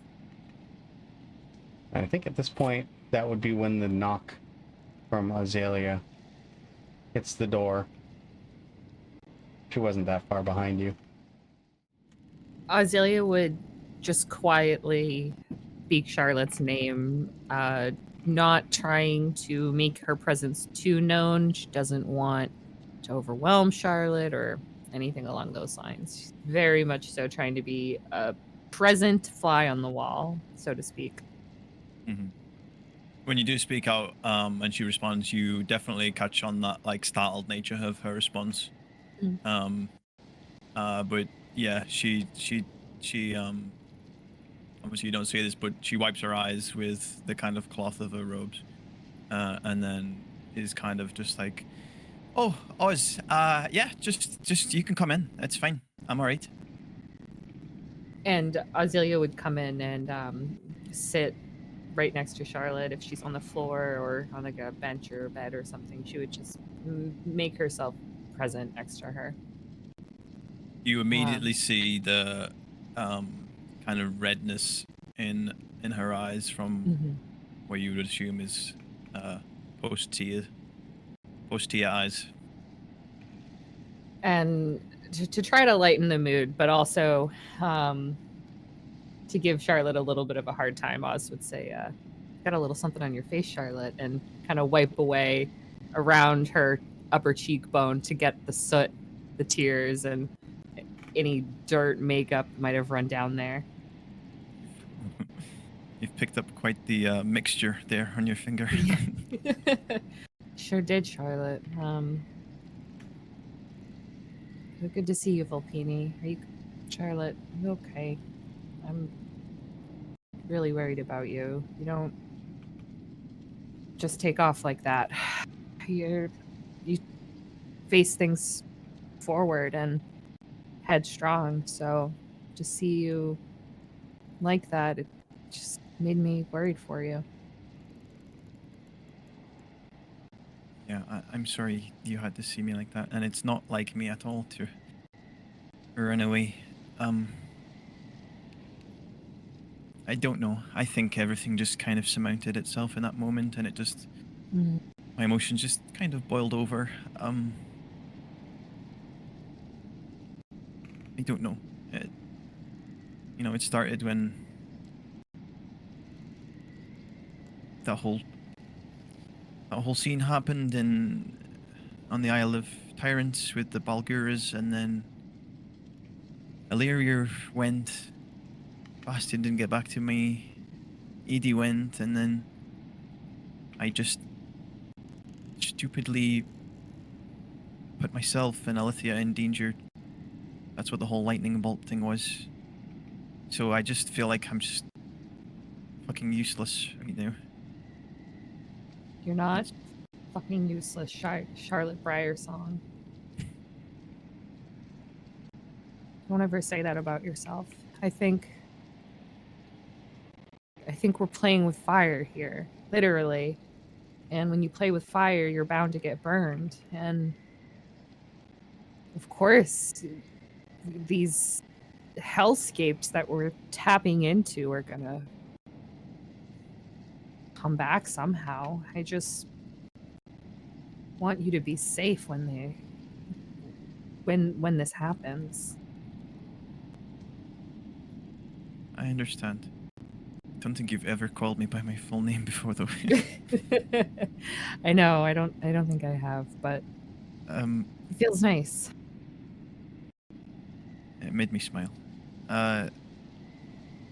Yeah, I mean, that's one of the things I'm beating myself up about, is because I'm meant to be, protecting all of you as best I can. This is you and Ileana's journey, and Alithia's is just ever present and ever going on, and I'm jeopardizing that because I can't control my magic, the whole thing with the Balguras, and then today, I try to, there's so much to tell you.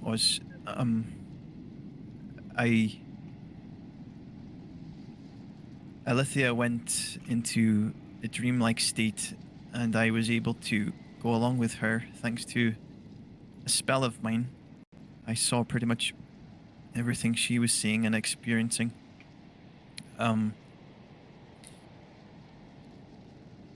It's hard because it's not my place to say. It's Alithia's story, and I'll try to say as much as I can so it makes sense, but as little as I can out of respect for her.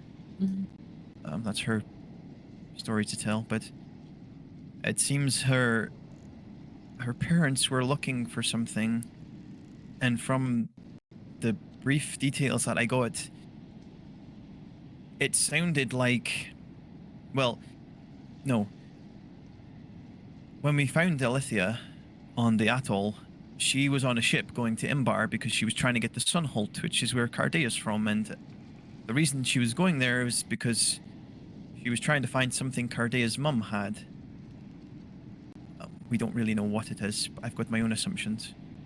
And if you remember back in Imbar, when we were in the tavern, the bridge walk-in and tavern precisely, we found a gemstone inside Cardea's cloak. It was very troublesome back then, but I for some reason, my gut instinct tells me that's maybe what Alithia and Alithia's parents were trying to find. So I told her about it, and she wanted to see it. And when I pulled it out of the amber, I nearly got turned to stone. She was hurt by a lot of acid and poison, and then, well, as you saw, there was a huge lightning bolt that pierced the side of the ship, and I could have been turned to stone if it wasn't for Alithia's magic protecting me. Oh and my then, goodness. Yeah, and then at that point that would have just made things even worse. So I nearly bloody sank the ship and put Alithia in danger. I just feel really bad about the whole thing, and just everything that's been happening in these last couple of weeks. Just a lot, you know. I do. It is a lot, but don't put the whole blame on yourself, Charlotte. I understand why you might think some of this, all of this might be your doing and cause, but that's certainly not the case. I think you're being a little hard on yourself.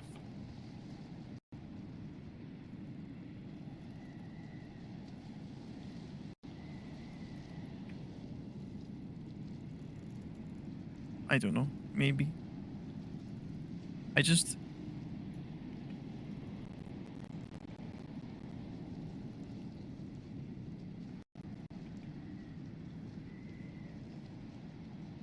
I'm meant to be the one that's, you know, magic inclined, and I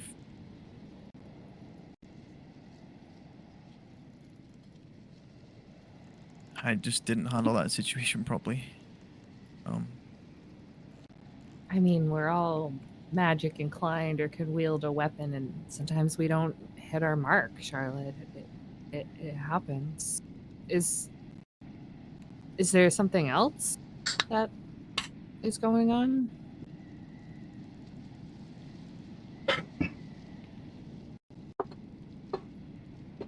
Not really. Just kind of everything that I talked about, just kind of accumulated together. Are you there? You know, I tried to contact Sebastian the other day and just didn't get anything back, and then Edie left, and I sent her a message after the fact and didn't get anything back. Mm-hmm. I don't know.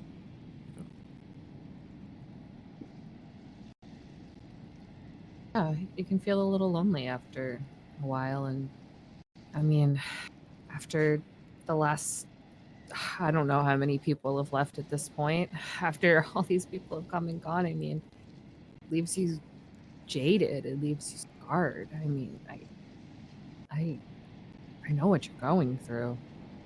Not really, but at least I hope I can understand, Charlotte. Yeah, I mean, there've been your friends that you've lost as well. So I know you're going through what I'm going through there. I just don't know. I felt this expectation on me. I don't know. Mm. This pressure, the weight of living. I'm trying to find out who I am, and I don't even know, because every time I look for answers, I just run into a brick wall. And then the things I can help, I just mess up, put people in danger. I've been doing a good job of that recently. You're still learning, Charlotte. I mean, you can't get every situation right on the first try, can you? Not everyone's perfect. You damn try, but I don't think everybody can get everything just right.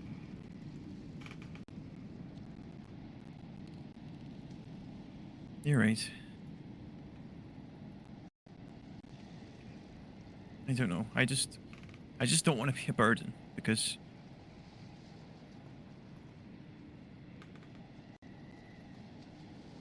this is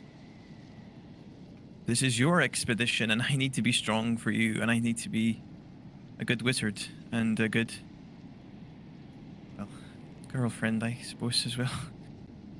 Still learning that.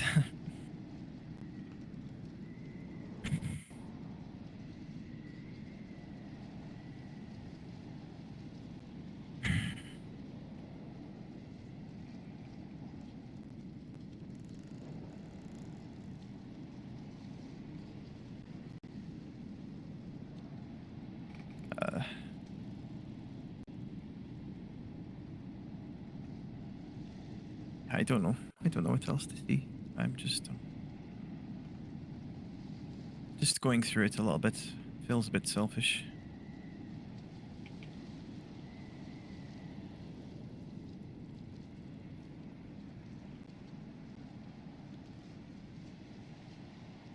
How are you, anyway? We may have lost Azalea. Did we? Did we Yeah. lose Ozzy? Her internet died. Like it just happened like 10 seconds ago. Yep. How say? The internet today has been Pause. real. Knock on wood. Nothing has happened to mine. It's the most important. Knock on bone. Knock on noggins.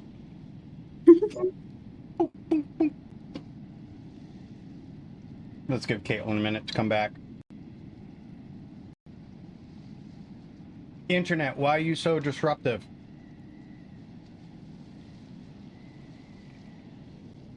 Why are you so disrupt?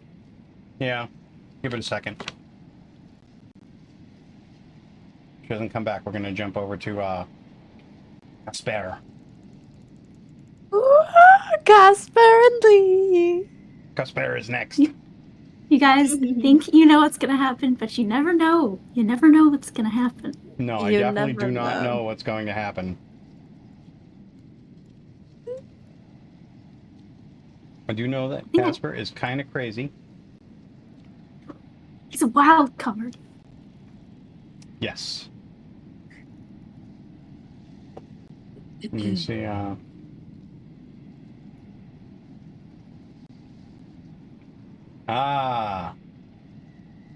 Yes, let me look.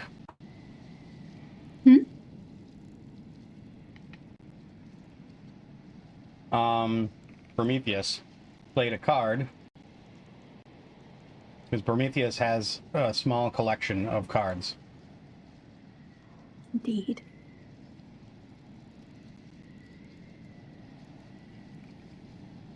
I'm pretty sure. Just a little collection.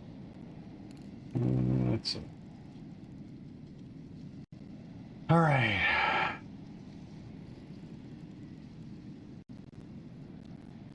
Two days ago. I'm going to give that one back. Why would you do that 2 days ago?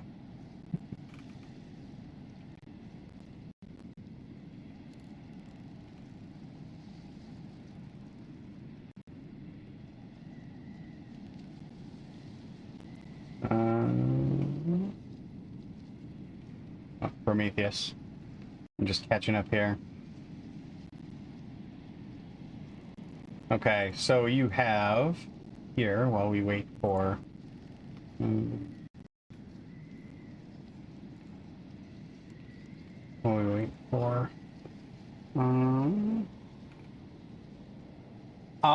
Sammy, the next time you get a die roll, you have guidance on it.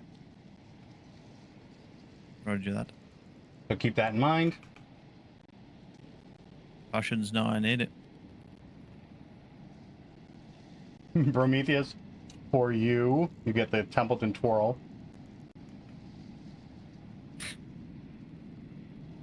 Impressions preserved. Haven't seen that, and nobody's has played that one before, so that's pretty good. Ooh, okay. So what I need to happen on Prometheus, since you were the one that played it, you get to make this roll.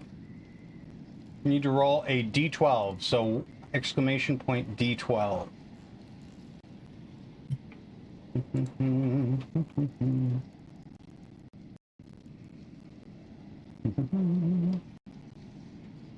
Ah, interesting.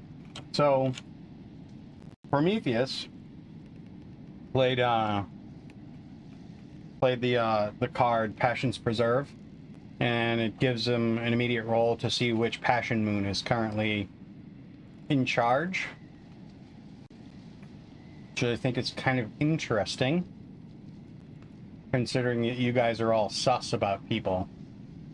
The Passion Moon that is in charge, even though you guys can't see it, because it's, you know, above the storm, belongs to Nalovar, which is the passion of greed, referred to as the never full purse.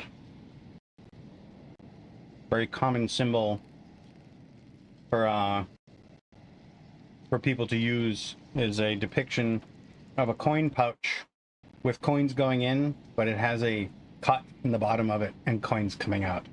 It is the never full purse. You are never satisfied.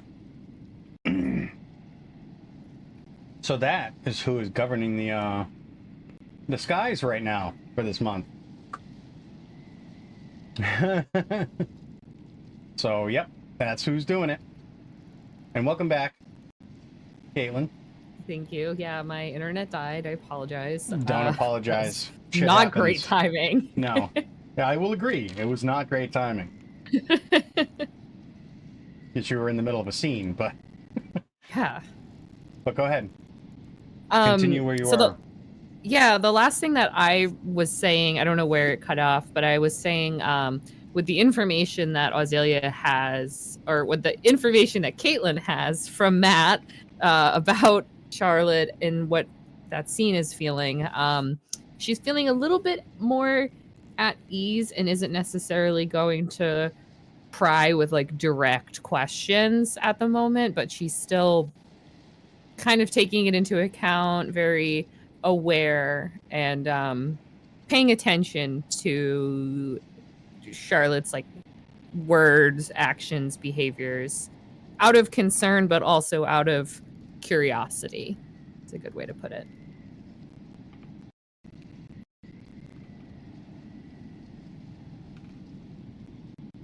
Can you remember the last thing that Charlotte said? No, sorry. It's okay. She was basically taking it off her for a second, and she just kind of said,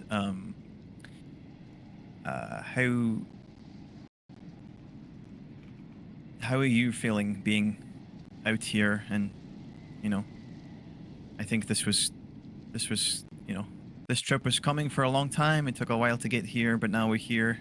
We're in the maelstrom. Do you feel any differently? Feel any differently?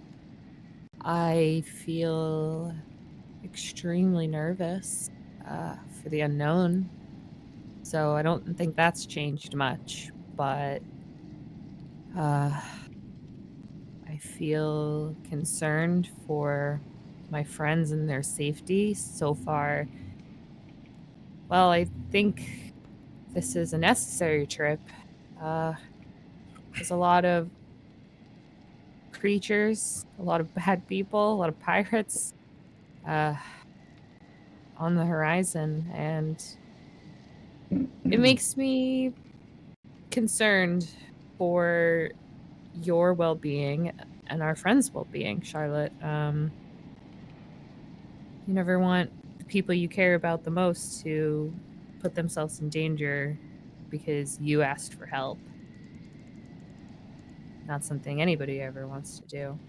So I think what I'm trying to say is I just want this journey into the maelstrom to go off without a hitch, but so far it's been going off with so many hitches, Charlotte. You could say that again. Yeah, it's nerve-wracking, but I have to face this, you know? Right. How do you feel about the whole soul coin being in the compass scenario? I don't know what to make of it. What did my father do? What did he get into? I almost don't want to know. You know, it's almost worse knowing that there's a soul coin attached to this compass. It almost was just better when it was just a compass pointing. No. I mean, I think it says that your soul, Ileana's soul, and your father's are all connected to that coin. But I think if that's true, that doesn't. I don't think your father did that. I think probably what I can't remember if it was Gareth or the doctor said, but they basically said that it was probably somebody who had some kind of conflict with your father, and then from what we know, I guess that could potentially be your mother. Yeah. We still need to find out more information, but I wouldn't be surprised. I mean, do you have any burning questions? I've been working on a new spell, the first of which you saw during the battle. I hope you enjoyed that. That was my original spell. I kind of got inspiration from Mr. Widogast, and he created his own spell, so I wanted to do my own. But that's neither here or there. The second one is well, it's a spell that can kind of confirm or deny the future.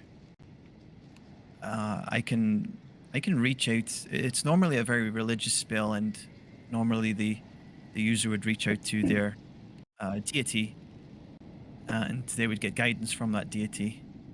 I'm not religious, so I don't know who will answer my call, but I can get guidance on any questions that you might have, as long as they pertain to the next 7 days of activities. Oh my gosh, that's incredible, Charlotte. I always knew you were so smart, but wow, that's something else. Well, now you just turn me into a tomato because I'm going all red. Oh great, between the soot and the tears, covered. Oh, I should prestigitate that often. She does. No, I'm glad you think that's good, because I was really torn between that spell and a spell called Fabricate, and that would have been very handy, considering I just blew a hole in the ship. So if this other spell can be handy, then that will make me feel a bit better.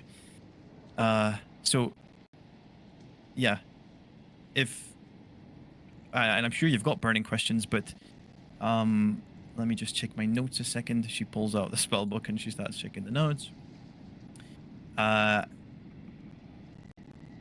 Okay. So it's only. Okay, yeah. So it's only one question. But it has to pertain to a specific goal, event, or activity that is going to occur within the next 7 days. And I should get some type of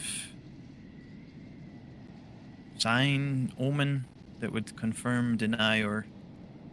Yeah. So, do you have anything that you can think of that you'd like guidance on? I'm sure there's something. She would look towards Charlotte, look in her eyes with, you can see very obvious concern. Maybe there's something we could ask together, or I don't know. I don't want to make this all about me. This whole trip to the Maelstrom is all about me, and it's just. Well, that's the point. No, that's why we're here. No, it's about you. It's about you. This is your story. As know. Casper would probably say, this is your arc. It is. You're right. Or Casper would be right. Yeah, okay. Guess.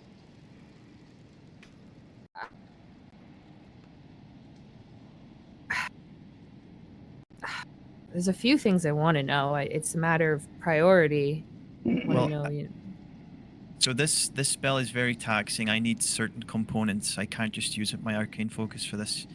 I've got enough of the components for about 4 castings of the spell until we, well, happen to run into more of the correct materials, which probably not going to be the case, or until the next time we get back to some type of civilization, and then I can buy them again.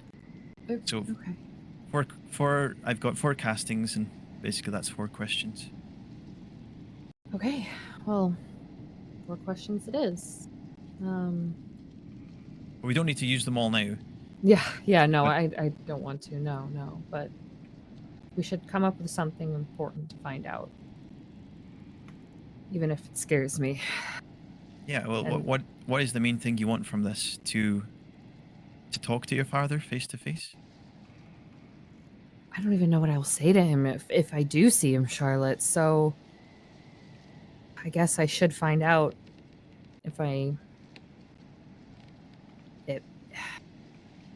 Because if we're sorry. No, you go. I guess I need to know, if I'm going to speak with him. But I also almost want to know if he wants to speak to us. Ileana and I. There's a possibility he might completely cast us away and try to,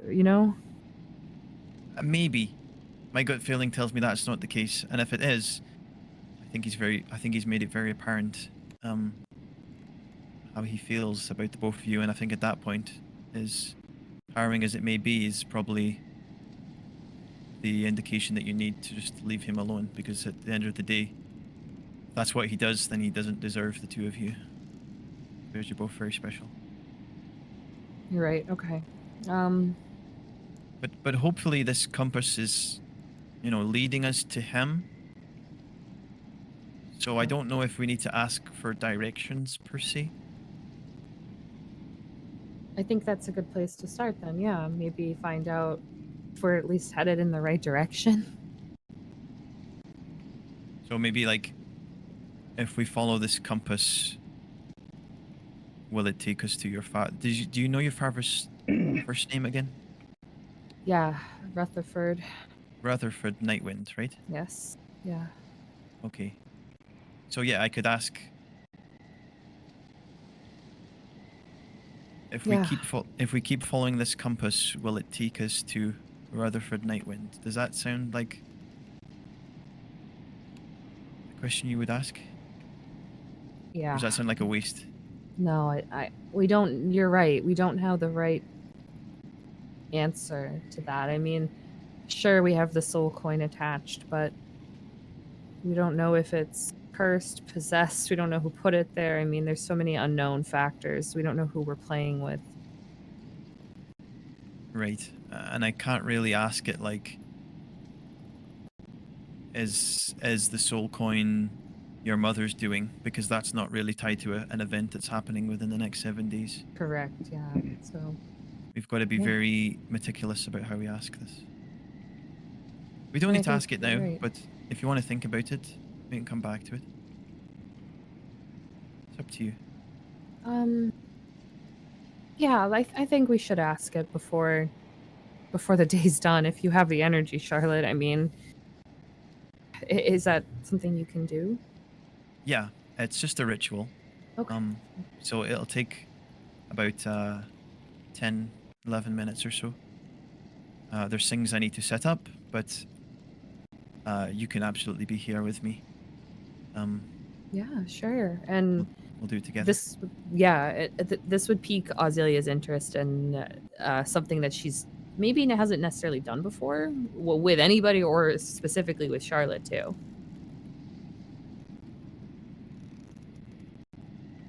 Okay.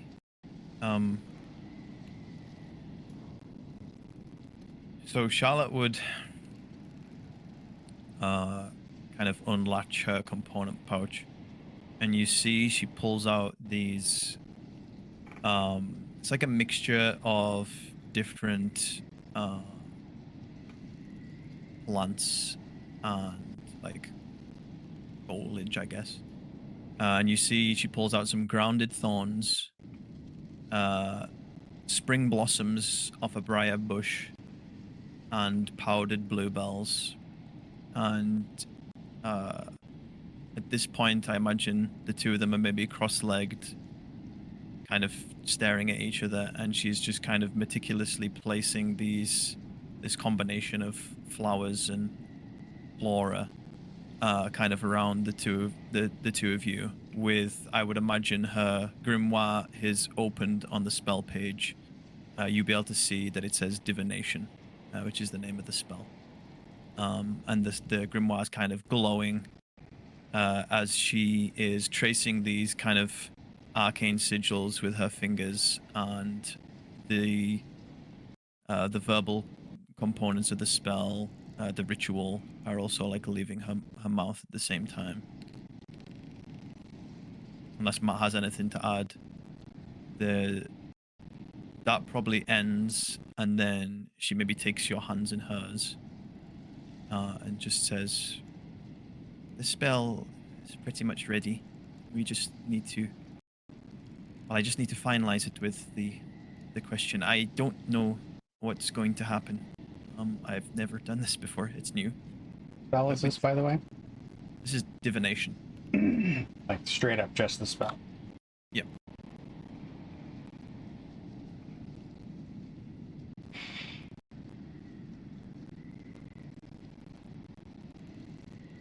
We've been through so much together, and I'm sure this will be a small hurdle compared to the mountains that we've surmounted. Yeah. Right? Just another walk in the park. Absolutely, Charlotte.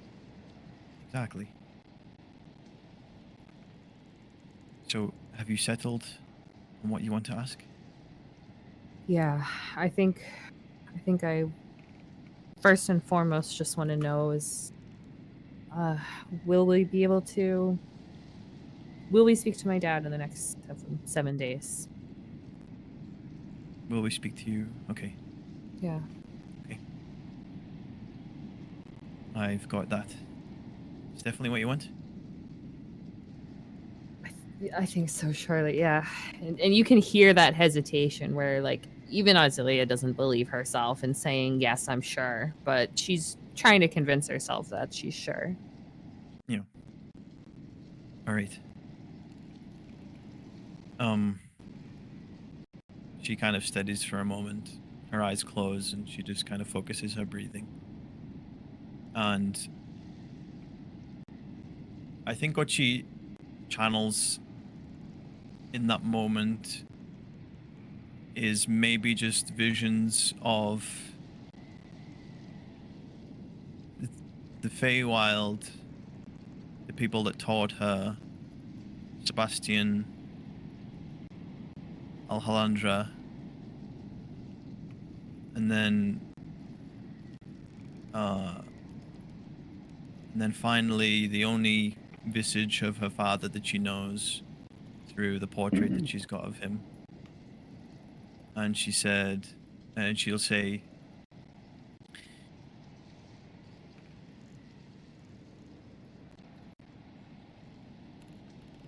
"Will we speak to Rutherford Nightwind in the next 7 days?"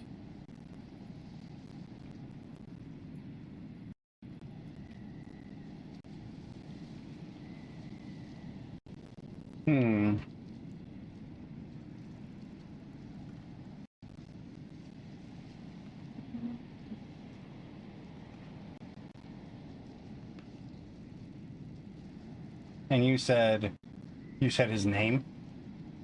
Yes.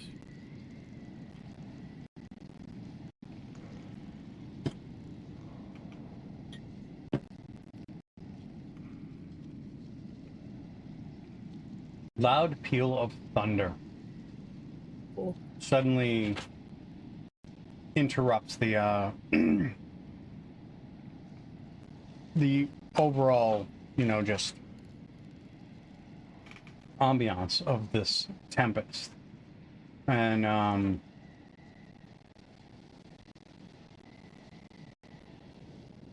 the floor between the two of you, you can see water. And by the smell, you can tell that it's seawater.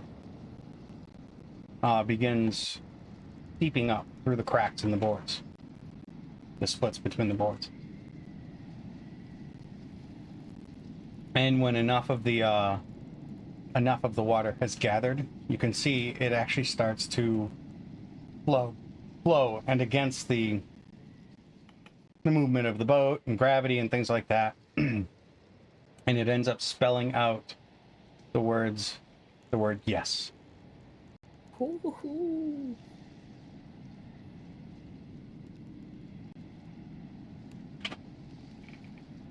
There's the portent that you asked for.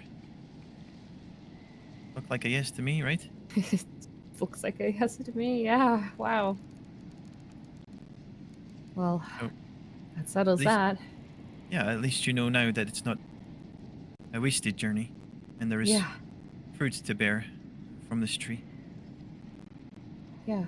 No, you're right. There is. It's a good. How do you feel? It's How a does relief. that make you feel? More nervous, or I don't know. I mean, I think I'm okay. I think I'm okay.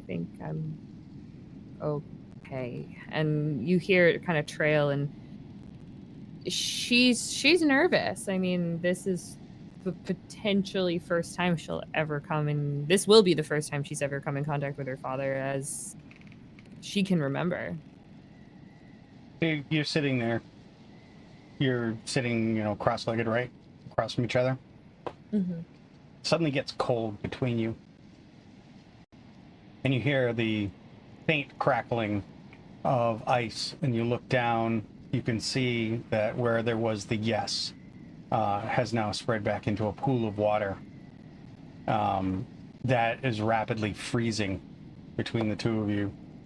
And it... you get that crackling noise as the sheen of ice begins to form across, the boards, and you can see a symbol start to appear in the ice, and it is the Nightwind family crest.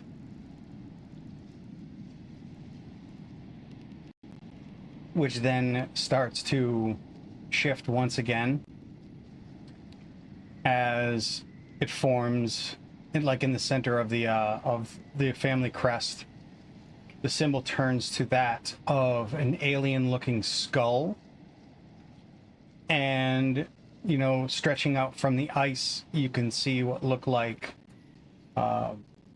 long and dangerous tentacles,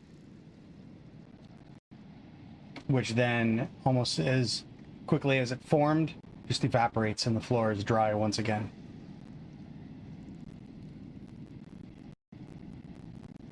that was a bit scarier. Yeah.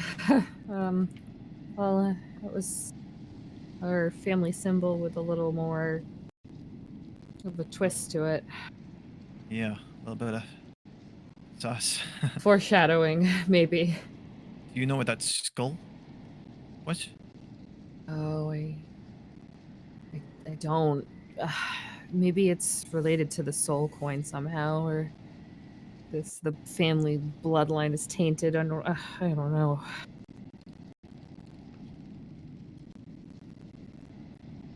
I never know how much to take from the play that we saw, but I know.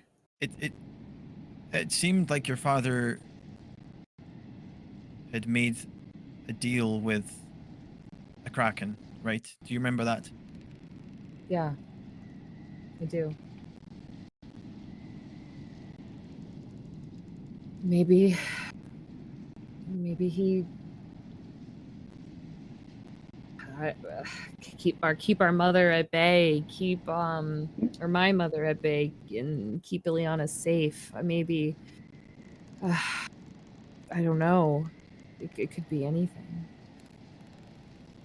He made a deal, and whatever that deal was, I think we're gonna find out soon enough what it was.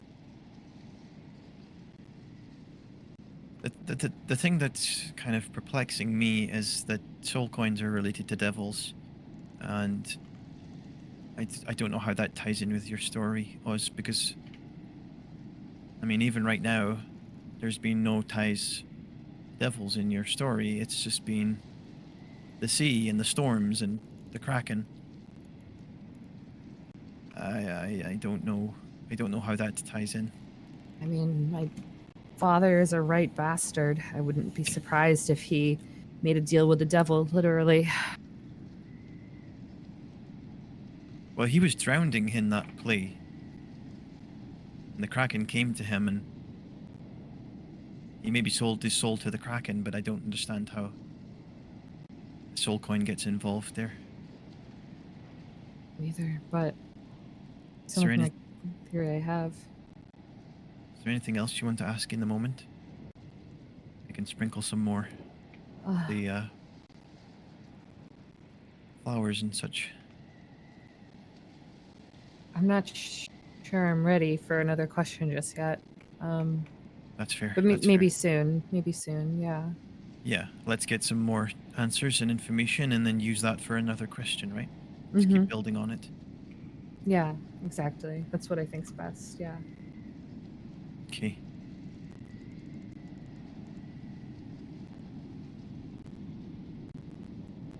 All right. Okay. All right. So now, while this is all happening, Casper, friendliest of ghosts. I can't not say that. I'm just going to give up on it every time. Casper, the friendliest of ghosts. Just going to start calling you Jaskier.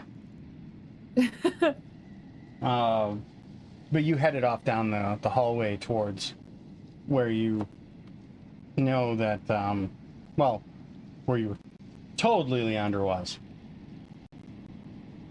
And you find yourself standing before her closed door. I'm going to just do a little, like, knock on her door. After a few seconds, pause. You hear a voice from within. Lithia, I'm not up for a meeting right now. He's going to, through the door, he's going to, I apologize for my intrusion. I'm not Lithia. She sent me here. I don't believe we've met. The door opens kind of quickly and suddenly. I should have known it wasn't Alithia. Knock was far too soft. If it was her, she might have actually used her boot. Oh, sounds like a can I just, like, basic perception? Yeah. See the look on her face? Like, how is she looking? Yeah, that would be an insight check. Insight. Oh, okay. Because I can tell you what she looks like. You don't need a perception check No, for that. yeah, Reading yeah, the but, like, signs is different. Reading her. Yeah, that's insight. Oh, I got a dirty 20. She looks very tired. She looks rather drained. Like she's gone through something recently. Okay. Yeah, he's gonna, as I mentioned, very sorry for the intrusion. But my name is Casper I know. Calloway. Oh, right, and I'm a new member of the Girl Gang. And, she gives you a wry smile. It's weak, but it's a wry smile when you say that. And, you are your name? I am Liliandra. You can call me Lee. Lee. Mm-hmm. Wonderful to meet you. As I mentioned, I was sent by Alithia and Charlotte. They mentioned you may be going through it.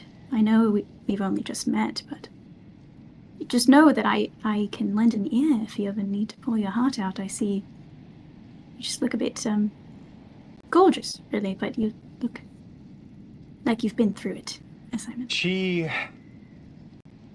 smiles politely when you call her gorgeous, but her eyes tell you that it's something she's used to hearing kind of all the time and might be a little tired of right now.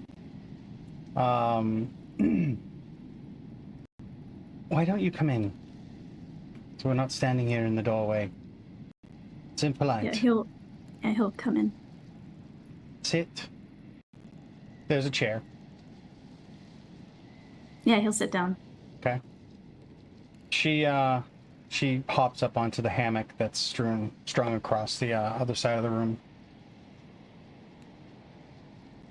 So they sent you because I have been through something?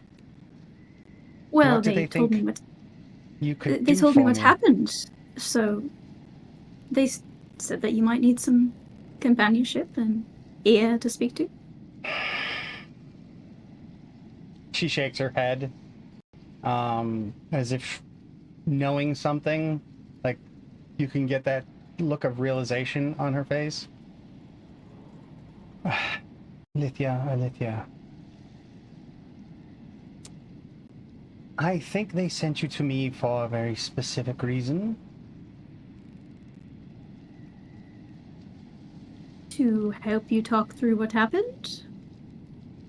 Yes. Talk through what happened.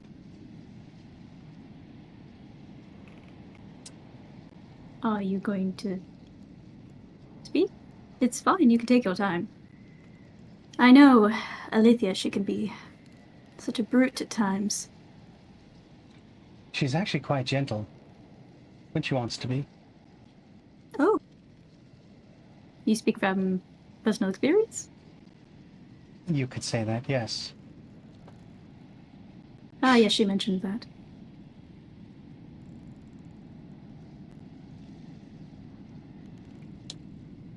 Should we just get this over with, or... I think maybe they sent me here to you, but they didn't tell me what's going on. I am very confused. You need to first tell me what do you expect going on here? I thought you were going to... What I expected was that you were going to tell me things that I previously didn't know. She starts to laugh. So wait. They really just sent you here to talk? But that was my understanding. So they didn't tell you anything about me? No? What about you? I mean, you are all very powerful women. This I know. Everyone has their own powers and such. I mean, they didn't tell me yours, but... She hops off of the hammock, and she starts to walk towards you rather seductively. And her eyes lock on yours. Oh no. Oh yes. Oh yes. No. Oh yes. Yeah. 1 second, please. Maybe lock them doors and turn the lights down low. Let's see. Can I get a wisdom saving throw, please? Mhm.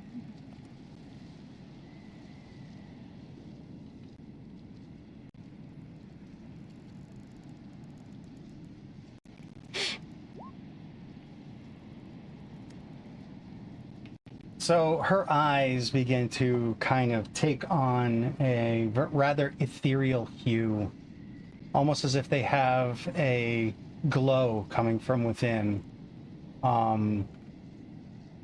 it almost has a rhythmic pattern of like watching a fire. Like watching a fire through the window. You don't see the actual flames, but you can see the flickering light as they smolder behind her eyes. And suddenly you become acutely aware of her scent. And it is utterly intoxicating. Like, to you, she smells like nothing you've ever smelled before. It's right now, this is your favorite smell. And she kind of like leans over to you, and to the point where it kind of forces you back into the chair. Mm-hmm.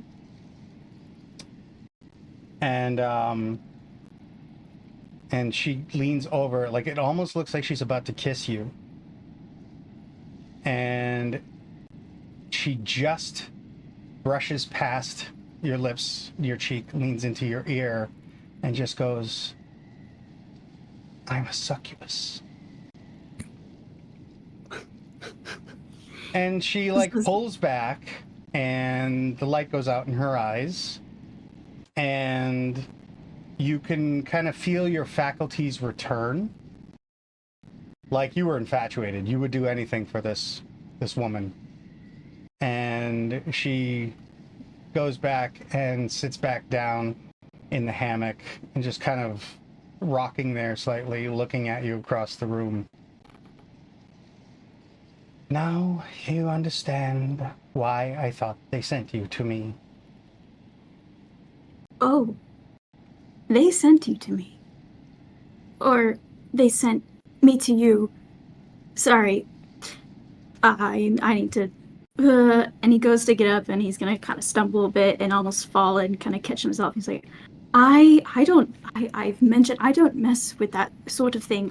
This was something I didn't know. I was unaware, and they sent me in so you could steal my soul. And then he's going to like run Stop. towards the door, and like kind of like the jingle that he's gonna look You're behind him, fighting with it. open the door. She stops you.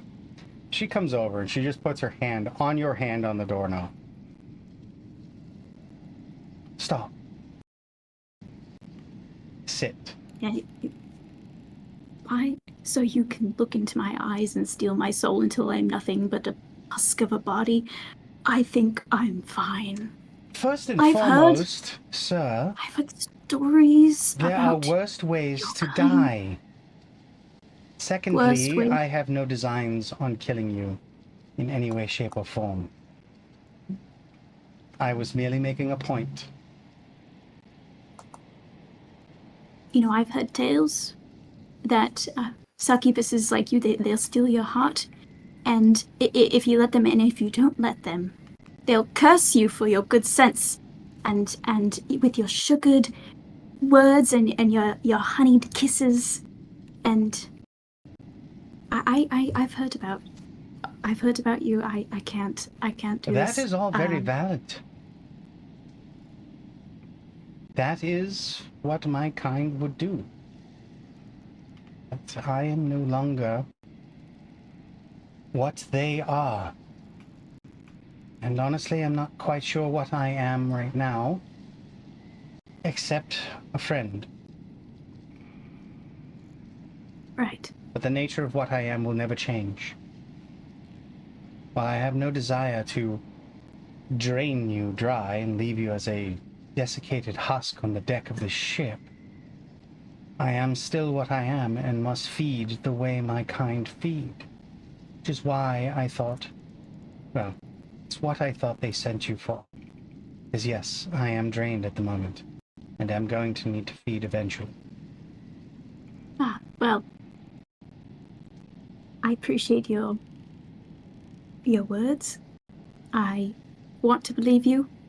I hope that you understand why I have a hard time doing so. And if you need to feed, perhaps feed on one of their husks of souls. See, Asper, not mine. I'm not going to feed on you. Yes. I do not steal from those who can only feed on those who are Wait, willing. wait. So you mentioned before with Olivia, the gentleness. So does she let you feed on her? She raises an eyebrow slightly, and one side of her mouth goes up. Now that is something that you'll have to ask her. I don't know if she'll want to talk to me right now. I don't know if I want to talk to either of them right now. They just sent me to get drained. No, Without they even- didn't. That They was didn't. my They said mistake. Yes, that go was my speak to mistake. Leandra. That was Right, my I mistake. am. We'll What see did they about that. tell you? They said, go see the girl without the wings. Ah. She stands up again. You probably flinch. And, if you don't mind.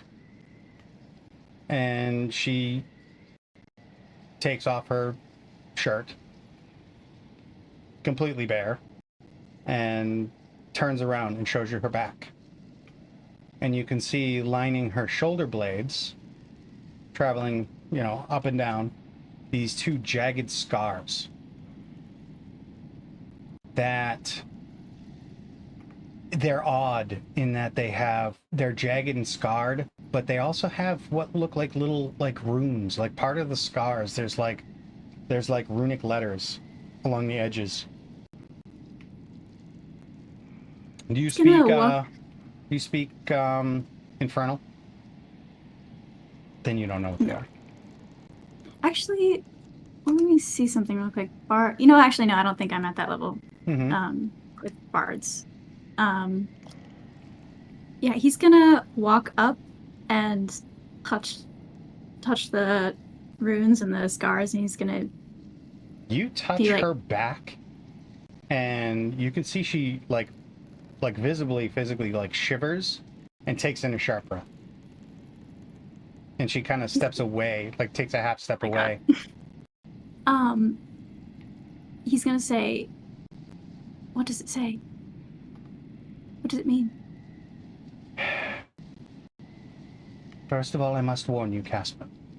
While I have no intention of harming you, I am hungry. And any form of touch that might be considered intimate is provoking. So please, just He's mind gonna take your his hands off. And but just before he steps away, he's gonna lean in and sniff her hair one last time, and then step back. Yes, she smells wonderful, supernaturally so. Yeah. And she pulls her shirt back up and does up the buttons and turns around. As for the markings, the writings, it is in the infernal tongue, and it is a testimony of my betrayal. Testimony of your betrayal? Yes, To whom? to the Lord that I served in hell. Who was the Lord you served? I will not utter their name here. Is this also the Lord connected to Ilithia? Casper, Is this I how cannot you know speak. each other? Cannot speak on such subjects. It is dangerous, especially if it is an utterance from my mouth. But I no longer serve that Lord. That is why I no longer have wings. I see. Well, how did you lose your wings? That is something you will also have to ask Ilithia about. Well, tough chance with that. Okay. This has been enlightening. I am in, once again, a deeper mess than I thought I was. Thank you for not draining me. I appreciate that. Your decorum, very much appreciated. I leave. because I don't want to tempt you. I know I'm very tempting. So, I'm just going to slowly... Thank you. She steps forward, gently puts her hand on the top of yours for a moment. And there's a bit of a flash in her eyes for a second. Know that if you change your mind, Jasper, you are welcome here. And she leans in close and she says, anytime. And she opens the door for you. Yeah, he is gonna leave and close the door and do like a shudder, because it's one of those things where it's like he's weirdly like, oh man, that would be nice, but then he's like, fuck, no, that's scary, I wouldn't touch that. But would I no kind of thing. You're going to be haunted by the smell. You're going to like smell it in your dreams. You're gonna, like questioning He's gonna yourself. like try and perfume that's like smells like it. Why can't I this smell? Yeah. And then he's gonna go and see if he could find someone in the party. Probably, maybe actually, because Alithia and Charlotte said they were going to find Azalea, so he'll probably go back to the room. Well, Alithia didn't, but Azalea did. Yeah, he doesn't know that. He left. So where are you going then? Back to the original room, because that's where he assumed Azalea was going. Well, you each have your own cabin. Yeah, but the room with the hole. Isn't that where everyone was going? So Or you not? are actually in that same area. The cabins that you're staying in are in the hold. They're in the main cargo hold. They're at the back of that. That's where the bathroom is, and the washroom. Yeah, I guess he's just trying to find one of the girl gang. Anyone that he can find. Where would Alithia be? I don't know. I think Ellie is just laying on the floor right now. just in the room where she was. I think as everyone left, she was just like, it has been a very hard day. She'll just lay on the floor. So then, you come out of Leander's room, and yes, you can see just kind of like sprawled on the floor is Alithia, back where you saw Charlotte and Alithia together. Yeah, he's gonna stand over her with his arms crossed, and he's gonna... You know, I'd love to make a joke about this. I will refrain, because I feel like you perhaps have some explaining to do. I had a chat with Miss Leandra, the one without wings. Yeah, oh, it's nice that you met her now. You don't know you've met everyone. Yes, did you know, that she was, she needed to be fed? Did you know that she's hungry? Wait, she's Is hungry? this your intention? Oh, you hadn't met everyone. You hadn't met Lee yet, so I thought you should meet her. Right. She told me all about your gentle touch. She did? Didn't she? Yes. So, I know a little bit more about you. She told me everything. You actually don't have any direct memories to corroborate that, just so that you know. Alithia doesn't have any of those memories. Any of what? What memories? No. That was I don't know that I'm gentle. Yeah, that was... So she actually doesn't have memories of any meaningful... Yeah, like... oh, yeah. That's why I'm, like, bringing it up. Okay. That's good to remember, I guess. Good to... Right, you don't have your... Okay. I didn't know that, but thank you for telling me. I feel like maybe I misspoke. I'm sorry, but I guess now you know. You and Lee used to have gentle touching times. I apologize. Maybe as friends. It could have been a friendship touching. I don't know. Yeah. You know, that happens sometimes. Have you recovered from your traumatic event, Casper? I'm not sure I will. This has been very traumatic for me. Mm. So many things all in one day, seemingly. Is Yes. this normal for you all? This sort of all the events, everything, big krakens and monsters and dramatics, almost dying. Yeah. Once, oh my gosh, I should tell you this. Once, Charlotte got really angry and 2 Borgoras popped out. That's insane.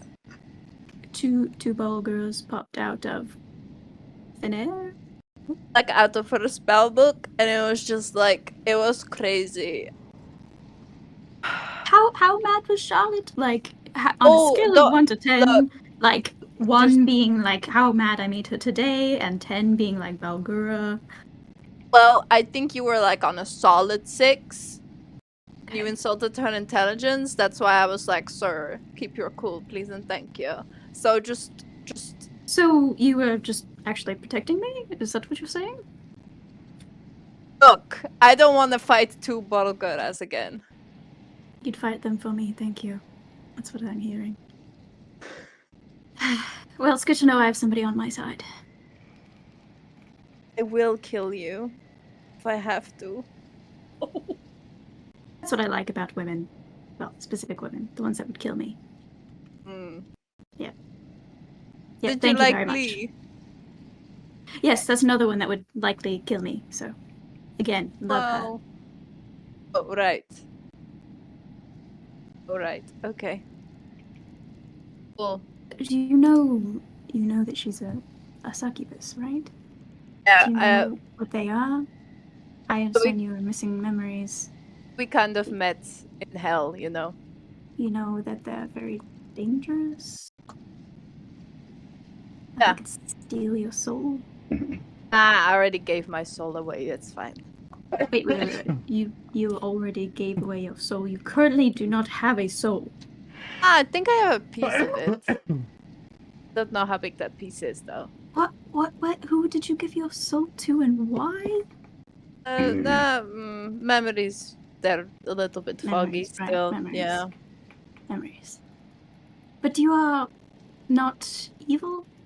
I've heard that if a mortal bequeaths their soul to a fiend, devil or demon, that they will be cursed to commit betrayals of thought, word, and deed, just slowly sucking away your virtue until you're just an evil being.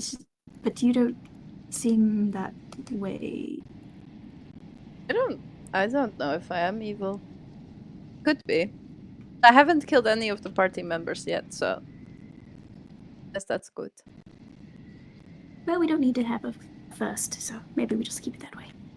Exactly, you don't always need the first. Where did the other two... Oh, I just they're probably having a moment right now. I wouldn't bother them. If you hear any noises, just don't worry about it. I will take note of that. No noises. No, ignore the noises. I don't hear anything. Just play my lyre to, drown out the noises. Yeah, definitely. He's gonna sit down on the ground, not too close to you, but somewhat close, and just kind of sit there and be like, just 2 girl gang members just chilling after some traumatic events. What a day. Can you tell me something about you? Because you've never had any trauma in your life. It's so fascinating to hear. Depends on what you decide trauma is. Like, what's trauma anyway? I mean, what do you want to know? I'm an open book. I don't know. Just tell me about your past. I don't know. Share whatever you want to share. My past. Well, I grew up in a troop since I was 4. Abandoned by a father. I grew up, in a troupe, learned how to dance and sing and play the lyre. Several instruments, actually, I know how to play. And met a lot of people, done a lot of things, made a lot of friends along the way. And now here I am. Okay, so you have daddy issues as well. Are you looking for your father? Do you want to kill your father? Gods, no. I Is don't want anything to do with him. He is gone out of my life, never seen him again. I mean, my mother, Okay. too. I mean, who do I care who she was, who he was? They're gone. They're done, they're over with. Okay, because if he's Lots of not parental secretly, issues here. yeah, there are so many daddy issues. I can't even start. I'm sure he was a nobody, just a useless nobody. So don't need to worry about Pirate King or anything like that. Oh, but what if he is your father? That would be pretty dope. You know, I think maybe I would have a hunch that he was the Pirate King at this point. So I don't think so. Oh, but maybe, yeah, because the compass thing. Yeah, and I don't ever remember sailing on the seas. I know I was 4 years old at the time, and I wouldn't have many memories, but I feel like I remembered sailing on the seas, or at least some sort of black eyeliner or weird hairdo. Yeah, yeah. Also, it would be such a coincidence if we have 3 of his kids on our boat. Like, no. It would have been a cool coincidence, but unfortunately, nobody's, and I am just Casper. I'm but a bard, a very talented one, but just a bard. Right. And what was your last name again? Van Sarah? Oh, I thought it was different. I like to try them out. Oh, right. I'll be honest with you, I don't have a last name. Oh, so you get to pick one. That's pretty cool. Yeah, I like to try them out. You know, some I might come up with off the top of my head. Grey Gale sounds pretty cool. I think I might try it out with someone. See how they react. It all depends on the reaction. Yeah, maybe when we're far away from the island, you know. So yes, I don't know want Captain Grey Gale trying to. Oh, he must think I'm really cool, or oh, maybe he's my brother. I don't, you know. Yeah, no. Yeah. But yeah, no father issues or mommy issues. None of that. Didn't really have any of those. I mean, I had a whole group. I had a commune of people who were there for me at all times. I mean, it was nice. Sounds nice. I would ask you your upbringing, but seems as though you don't know. I can tell you what I do know. My parents are dead, ? Let's just say they're dead to me right now, you know. Oh, amen. Yeah, because like, now there was a moment where you have 2 children in your life and you choose one over the other, and then you abandon the first one, and then you make a deal with some entity, and then you get sent to another layer of hell, and now your daughter is raised by herself. So yeah, they're kind of dead to me right now. I would abandon them myself if that's truly how you were raised. I wouldn't bother finding them. They don't deserve to find you, or you to find them. They don't deserve you. They're kind of stuck in a prison, I think, so they can't really find me. But I sure hope my let them cousins... out. That sounds terrible. Yeah. You know, I sure hope my cousin/brother is looking for them, which I don't think he is. Your cousin/brother. Yeah, found out. Yeah, that happened a few hours ago. Your cousin/brother happened a few. Oh, I knew. Oh, I knew he was my cousin. I just didn't know he was my brother. You know. You just recently found out your cousin was your brother. Yeah, a few hours ago.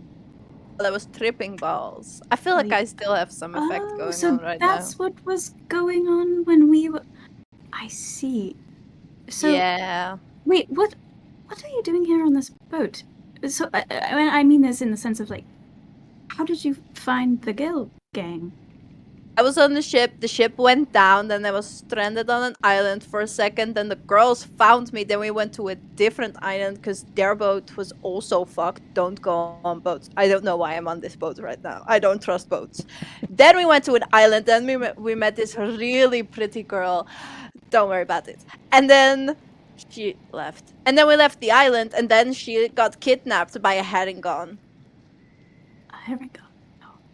Yeah. So you're on this boat just because you're here, or are you looking for something? Are you also looking for the Pirate King? No, I'm not looking for the Pirate King. I'm just going with the flow. You're just going with the flow. Yep. As am I. Going with the flow, seeing what happens. Finally taking charge of my life. Mm. So. Yes. Interesting. Yes, very. I think I should take a nap. I think I'm still a bit high because I've been talking a lot. I have to be honest, I think you are high. I told Leandra that I was so sure that you would not speak to me, and the fact that you are tells me that maybe something's off, and I God. probably shouldn't be here right now. Yeah, I think you should go. I should go. I'm going to take a nap. Speaking of Lee, her door opens and you can see she emerges and she starts to walk towards the bulkhead and then just kind of like stops when she sees the two of you standing there, looking a little Sitting there, yeah, looking a little quizzical, raises an eyebrow and, don't let me stop you. He's gonna Just need to go get something to eat. And she starts heading up the bulkhead. yeah, he'll shudder. And he's gonna like get close to Olivia. She smells really good. Don't get too close. What you've told me, I think I've already been close. Yes, so that's why I'm warning you, because if you get too close and you smell her again, it's so hard to pull away. Oh. It took every ounce of my soul to just step away from that Well, fish. Her hair okay. is so silky. Anyway, I need to go back to my cabin and just... Right. Traumatic. What does Lithia have? No, I'm not even going to make you make a roll. You, just from the description that Casper is giving you, you realize that there's a high possibility that Lee used her charm ability on Casper. Mm-hmm.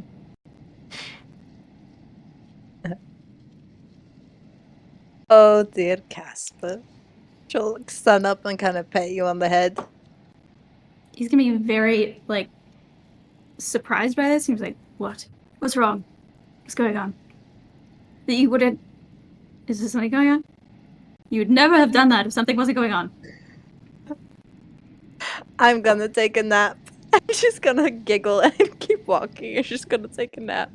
Yeah, he's gonna get up and kind of slowly walk out, backwards. And he's like, well, she's high, so maybe it's just because she's high. It's just 'cause she's high. He's gonna go back to his cabin and just be like, it's just because she's high, that's all. It wasn't anything. It wasn't anything. Everything's fine. Or Casper's just gonna have wandering thoughts constantly about Liliandra. Constantly telling yourself, no, there's nothing there. Nothing there. It's Yeah, fine. because he This is does fine. not mess with that. He doesn't mess with demons and devil. He's very weary of that But stuff. she does smell like fresh baked cookies. I don't understand. I don't yeah, I don't it's mess fine. with that. But man, I love the smell of her hair. Many stories. He's scared of ghosts, absolutely. He's heard many ghost stories. Obviously, traveling, word of mouth, that's how bards and musicians, whatever. So, a lot of scary things about those sorts of people. But, gosh, it's just something about her eyes. He smolder. So smoldering. Yep. So yeah, she heads upstairs. And where are you going? Just back to his cabin. Okay. So you And head he's- back to your he's cabin. Yeah, he's gonna go back to his cabin. He's gonna open up his journal and he's gonna start writing notes. Like sitting there trying to rationalize what just happened. Just notes. And then he's gonna flip to the back page of his journal and kind of think for a second, and then go back to the page he was currently on and start writing again. What about Alithia? She is going to take a nap. She's aware that she's still high and she's just gonna go to sleep. All right. Maybe And get some cookies or something. there are no cookies per se, but there is some hardtack biscuits and preserves, so you can get a bit of a sweet. It'll take a little bit, just a few. Yeah, you're dealing with like, preserved ship's food at this point, so not a whole lot of options when it comes to like fresh baked anything.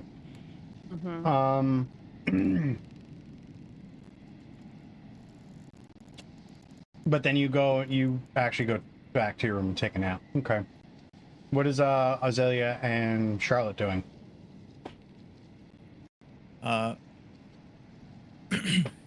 think with Azalea saying that she didn't want to ask any more questions, Charlotte would have kind of hided away the ritual as best she could. And then maybe just still there, like knelt on the floor with her legs crossed. She just kind of you, for someone with lightning essentially running through your veins, you're awfully calming, and I'm very thankful for that. Can I just hold you for a little bit?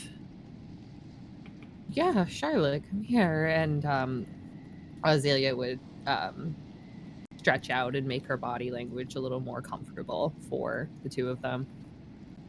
When you get close enough, a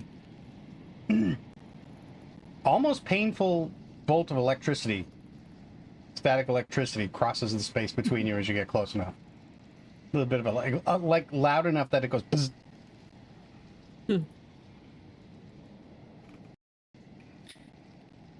Sorry, Charlotte. I guess I'm still a little No, I've charged up. I got some residual lightning there. She's just kind of like holding you and probably just enjoying kind of like the comfort of your arms. And she says, you are pretty much the only semblance I've got of home. Your arms feel like home, and I feel safe and loved with you. So, thank you for existing in the same lifetime as me. I've got a lot of struggles, but you are one of the positives and one of the things that makes me happy. So I'm just thankful for you, Azalea Nightwind. Excuse me, sorry. Charlotte, I'm so grateful for you too. This last couple of weeks, as you know, it's not easy, and yeah, all I have of home is this chaos around me. So I almost wish I had that same comfort of home, but I do find that with you too. So I'm glad we have each other. Yeah, maybe one day we can find our own home together. Yeah. I'd like that. I think that would be nice. Yeah, I think so too. Every time, hopefully it doesn't happen, but if you ever need me, I can be there to comfort you. But you've done this a couple of times now, and I think every time just cements my love for you in a certain way. And I've done this with Cardea, and I've literally just done this with Alithia, but probably right that do it with you as well. And you'll have seen this before. I think Azalea was there when she did it with Cardea, but she kind of comes out of the hug, and then kind of takes a step back, and I won't give you the full spiel, but basically she pulls out the sword, and just delicately cuts probably her other hand, because one of them is probably still bandaged from just cutting it previously with Ellie. So she takes the cut on the other one. I find myself doing this with all the people I care about recently, but you know, there's certain situations in your life where, you know, they just stand out and they mean something. And you know, you've mean something to me for a very long time, but again, in these moments you just remind me how amazing you are and how much you love and care about me. And if we are going to speak to your father within the next 7 days, I know that that's not going to be easy, because life doesn't work that way, and there's going to be more challenges and hurdles and monsters and creatures and things that are going to try and impede you, you know. And I want you to know that you have my sword. It is always there for you,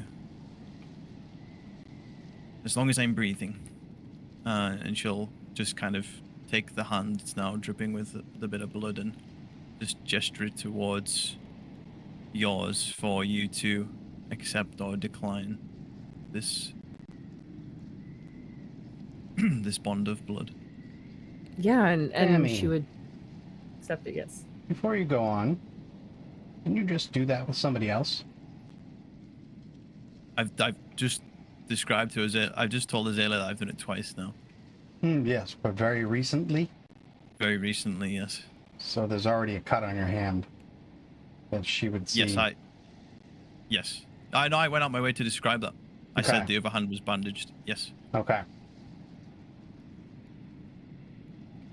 And Okay. I did disclose. I think I meant to disclose in roleplay that she'd just done it as well.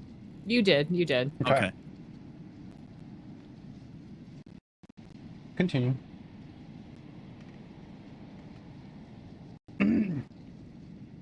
So the hand, the yeah, hand is- so Azalea would definitely accept this offer and be extremely taken aback, because it's a extreme gesture for her standards, but it also shows the severity and the seriousness of Charlotte.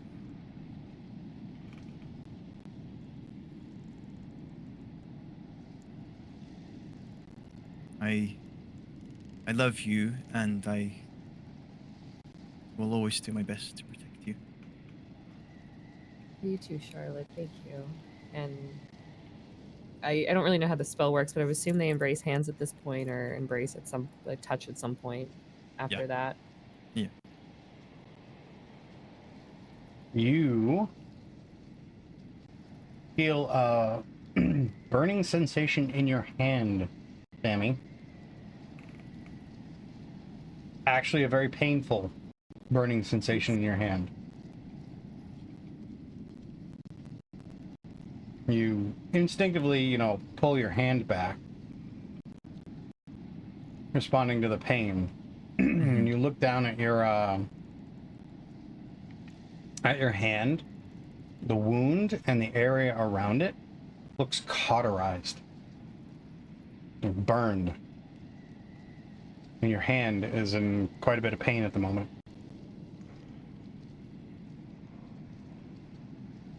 Does that happen the previous 2 times? No. Azalea would see her kind of grimace in the moment, and then maybe just look. She looks down at her hand, and you obviously see what she sees. Mm-hmm. That kind of hurts. I've never had that sensation before. Oh, I'm sorry. I didn't know. No, I wouldn't have done it if I. Oh my gosh, Charlotte. I don't think you did anything. There's something else at play. I'm sure it'll be fine. didn't cause any too much damage.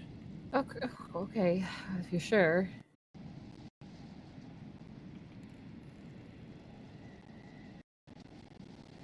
I don't know what that's all about. It seems like some type of magical bond has been formed. Yeah, it sounds like it. I should probably wrap this up and just maybe have Cardia take a look at it, see if she sees anything. She's the healer, after all. Yeah, we can definitely talk to Cardia about this and make sure she takes a look at your hands. Yeah. Okay. I kind of that vow, that oath, that is kind of something I did when I became a blade singer. They try to instill in you that you should only really use the magic to protect the kingdom and its people. So that's where that comes from, essentially. But I don't know about the cauterizing and the stinging part. No, I That's- don't either, but That's new. yeah. I mean, the maelstrom does weird things. Trust me, I know. So It definitely maybe- does. Definitely maybe does it's weird things. related. Yeah. Well, I mean, if we're being completely transparent, that's what happened before. It seemed like the residual magic of the stone that belongs to Kadir resonated with the primordial magic of the sea, and, well, they both spurred each other on into a display of arcane energy. Yeah. Oh my.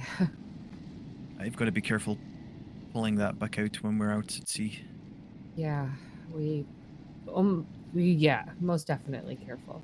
Almost shouldn't touch it if we don't need to.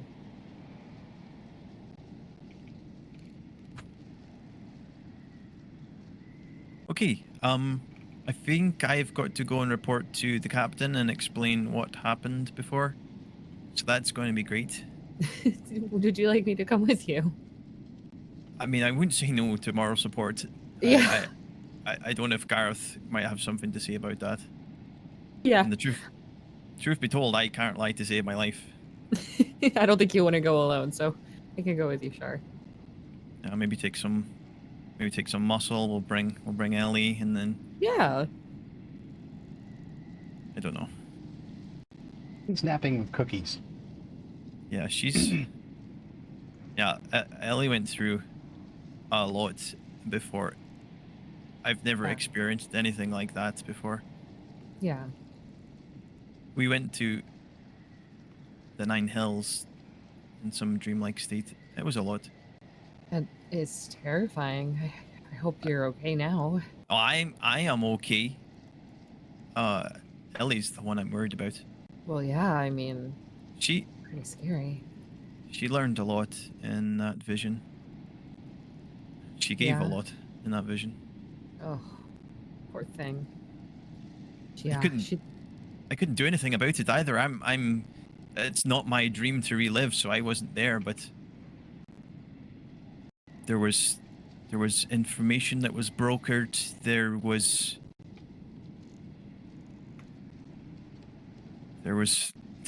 a fight. She slayed quite a few devils. Quite magnificently. Yeah. Yeah. She's got more of those potions, so depends on her if she wants me to help her. Just be there and I'll try to understand what's going on. But I think one's probably enough for today. Yeah, or for a while, at least. Maybe. Ugh. I kind of want to offer her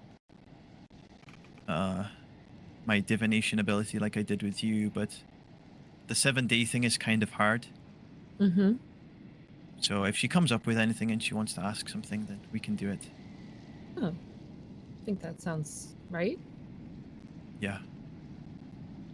But there's dark shadows looming over that girl.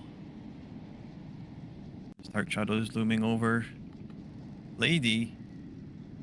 Seems their stories are intertwined in some way. Oh gosh. That's That's scary. I know. I need to put the things back in the amber as soon as possible because they're tracking beacons, I think, as well. So I better get on with that. But yeah, I gotta go and report to Gareth. Yeah, I can go with you so you don't feel so I don't overwhelmed trust- with this all. I don't trust him, Oz. He looked at your compass, the soul coin within it, like Like it was a prize. yeah, like he longed to covet it. I saw it too. He almost had this sadistic look on his face. I know.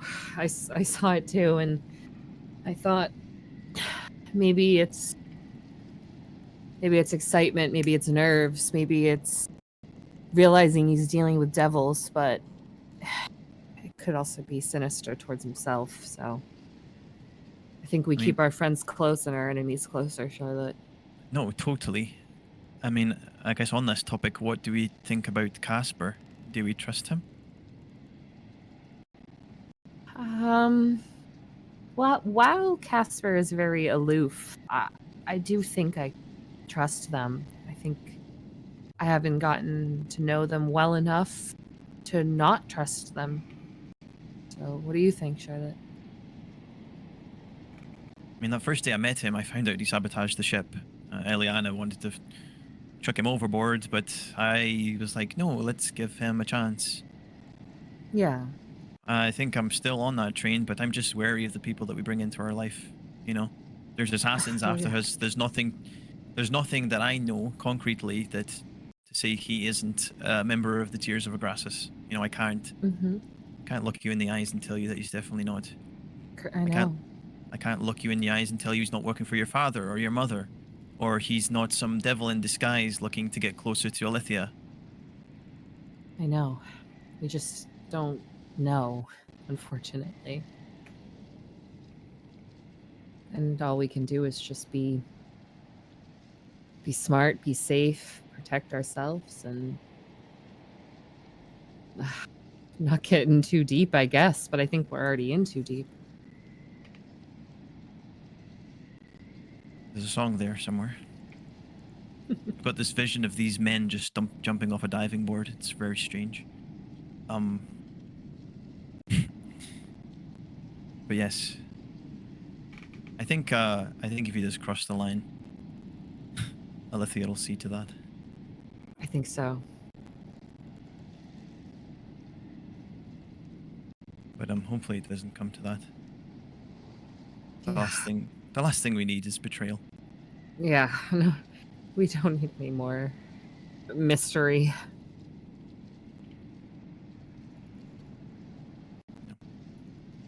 Right, we should go. The girls are probably Yeah, Casper's probably worrying about what we're getting on with. I'm so used to saying girls, but I've got the boy now. I know. It's quite fun, though. It's a little Yeah, he's- different. It's pretty fun. Yeah. Do you think he'll go to Strixhaven with us if he doesn't, betray us, hypothetically? Well, if he wants to keep coming on journeys with us, then he's going to have to listen to orders. Be a good boy.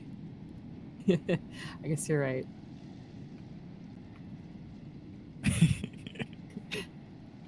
He's probably smiling somewhere at this conversation. Okay. All right. Well, let's leave it there. It's now 5:04. So you're on your way to go talk to Captain Greygale. Poor Alithia is in her cabin, snoring in her hammock, covered in cookie crumbs and fresh jam. And as I put in the chat, poor Casper. Did you see it, Amy? I didn't see it. Yeah, you should look. You tell me how accurate that is. Wait. I have to pull it up on my phone because my laptop can't handle. That's funny that It you might take can't me. see any of them. Can't see. Oh no! What has Casper gotten himself into? Oh my god, you can hear me. Can you see in He's the in his chat? cabin talking himself down about how he feels about Lee. Yes, that's exactly what's going on. It's a haiku, really. Mm-hmm. Yep. Yeah. So yeah, that's what I picture. Casper's like, no. There's nothing there. No, I couldn't There's do nothing that. there, but There's nothing I would do there. Right, just a quick sonnet about her hair and how it smells. It's witchcraft. But her smell, her hair just drives me to poetry. Poor Casper. Lee has gone off in search of a snack. So yes. By the way, I will say that I appreciated the look on Virla's face when that began. It was like, oh, she sent you to me, right? And this and that. And Virla was like, no, that's not what I was doing. I was like, this is not, wasn't her intention. And have fun, Casper. I knew that wasn't your intention, but of course Lee is gonna read it differently. And, So initially, like going in, I thought that was maybe their intention because they were like, oh, just send the unknowing bard towards Lee, but it's glad to know that wasn't their intention. Yeah, I didn't get that from them when they were talking about it. It was like, oh, what the woman with no wings? Like, well, go talk to her. It wasn't like, maybe you should go visit her. Like, you know, there was no like playful tone to it or anything like that. I just don't think that they sat there and thought that through. Like, wait a minute, oh shit, she's a succubus. We're sending a bard to visit a succubus. And it's perfect that you failed. That you failed your saving throw against her charms. Brilliant. I tell you what, if he knew, he would have been pooping his pants when she got that close. He's not into the witchcraft. I mean, you know, he's not into the witchcraft. Yet, though there is a sonnet being written right now. We'll see. It's like I can see it now. It's like you doubt how fearful he is. It's like, Lee, please don't read anything into this, but I wrote a sonnet about your hair and smell. What? So he just I guess happens to have a thing for women that could kill him. You know, the cat lady immediately threatened him. Actually, everyone in this group has threatened him. Yeah. That's awesome. Yeah. Yep. But yeah, we're gonna leave it here for Jeskier. That's who you are. Come on, you're playing that brilliantly, by the way. You are really playing into that role, so I appreciate that. I hope the rest of the group is appreciating that too, because it's well, being they make done. it easy. They make it easy to bounce off of them too. Yeah.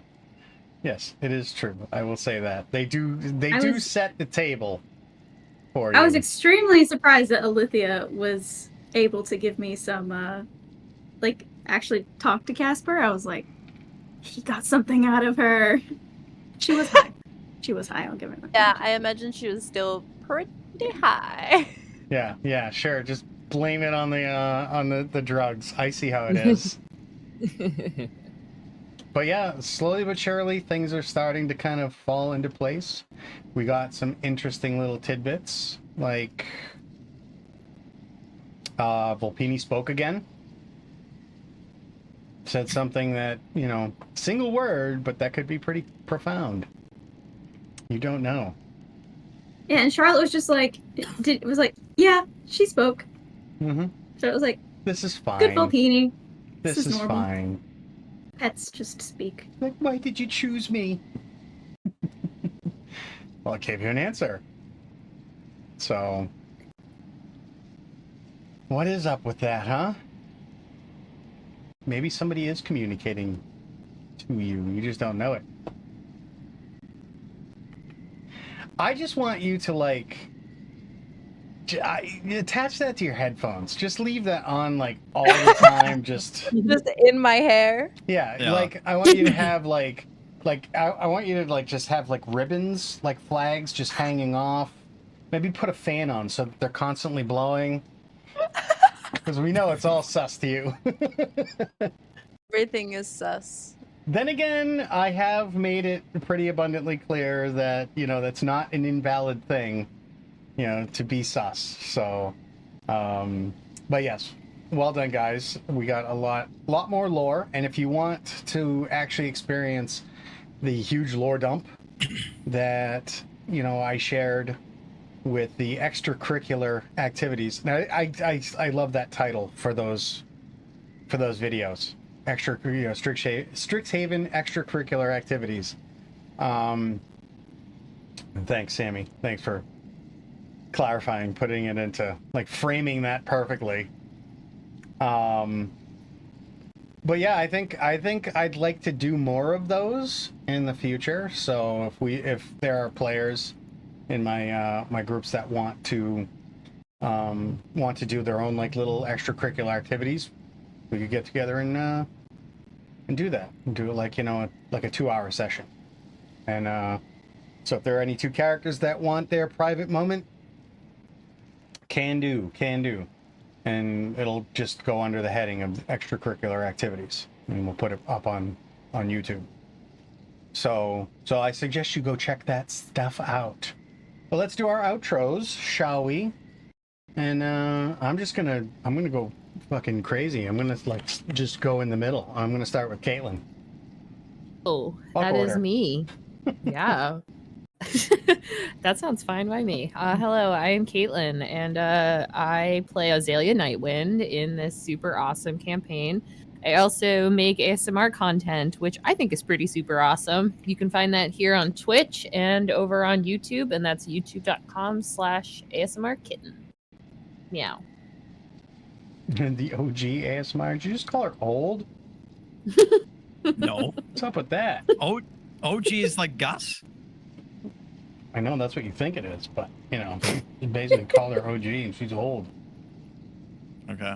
Come on, I'm an OG DM and I know I'm old, so He's putting words in my mouth, Sam. He's just trying to get us to fight. yeah. No. He's taking shots at me. He's just been taking them all week. I wanted to have Azalea walk in on the conversation between Alithia and Charlotte, and actually have her walk in as Charlotte was doing the pledge. Yeah, I also tried to insinuate a little bit as Casper. I was like, they're doing something in there. Something crazy. Mm-hmm. But Azalea didn't take the bait. She was just like, move. Get out of my way. I don't care I that would you're try. also a Nightwind. Oh, that's Caitlin.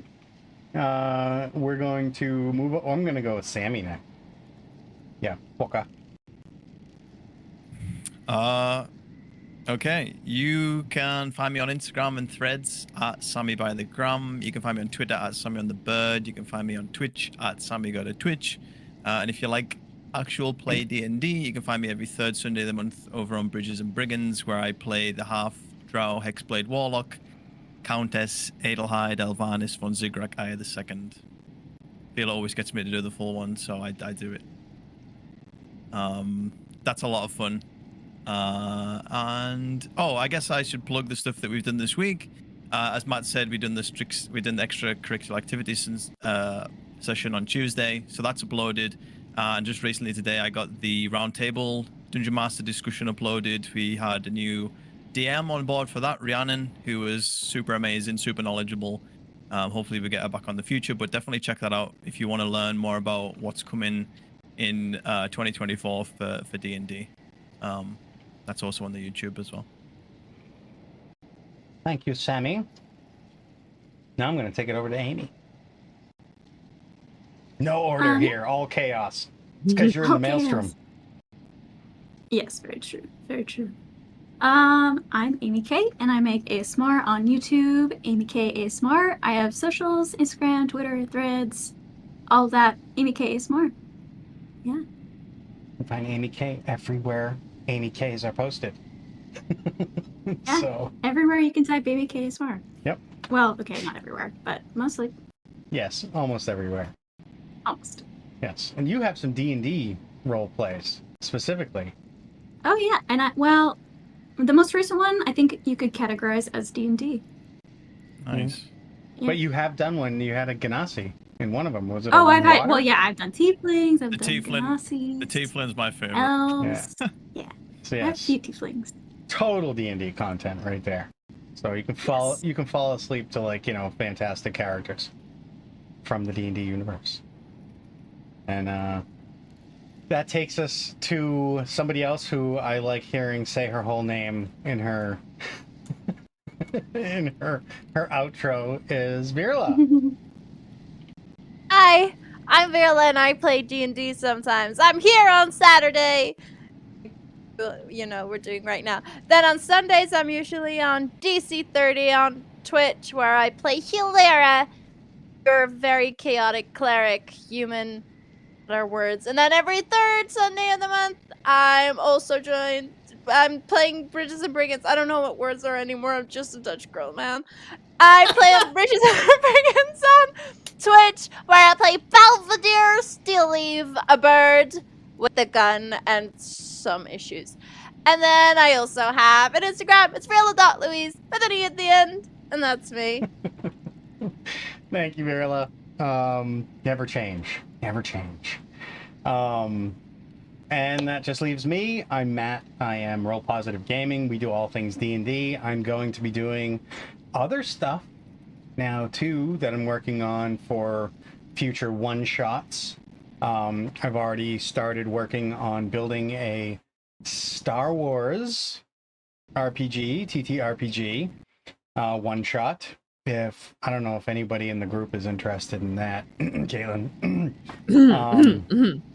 So I don't know if there might be any interest, but we're looking to do that with some of our guests from well, when we have the yes from them, I will make the announcement as to who they are.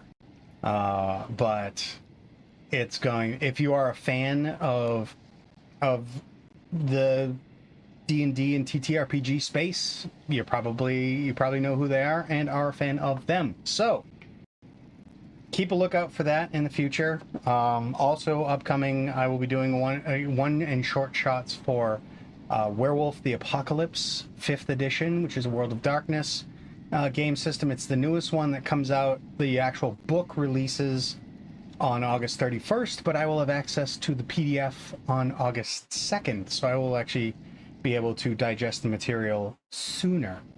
So yes, keep a lookout for that.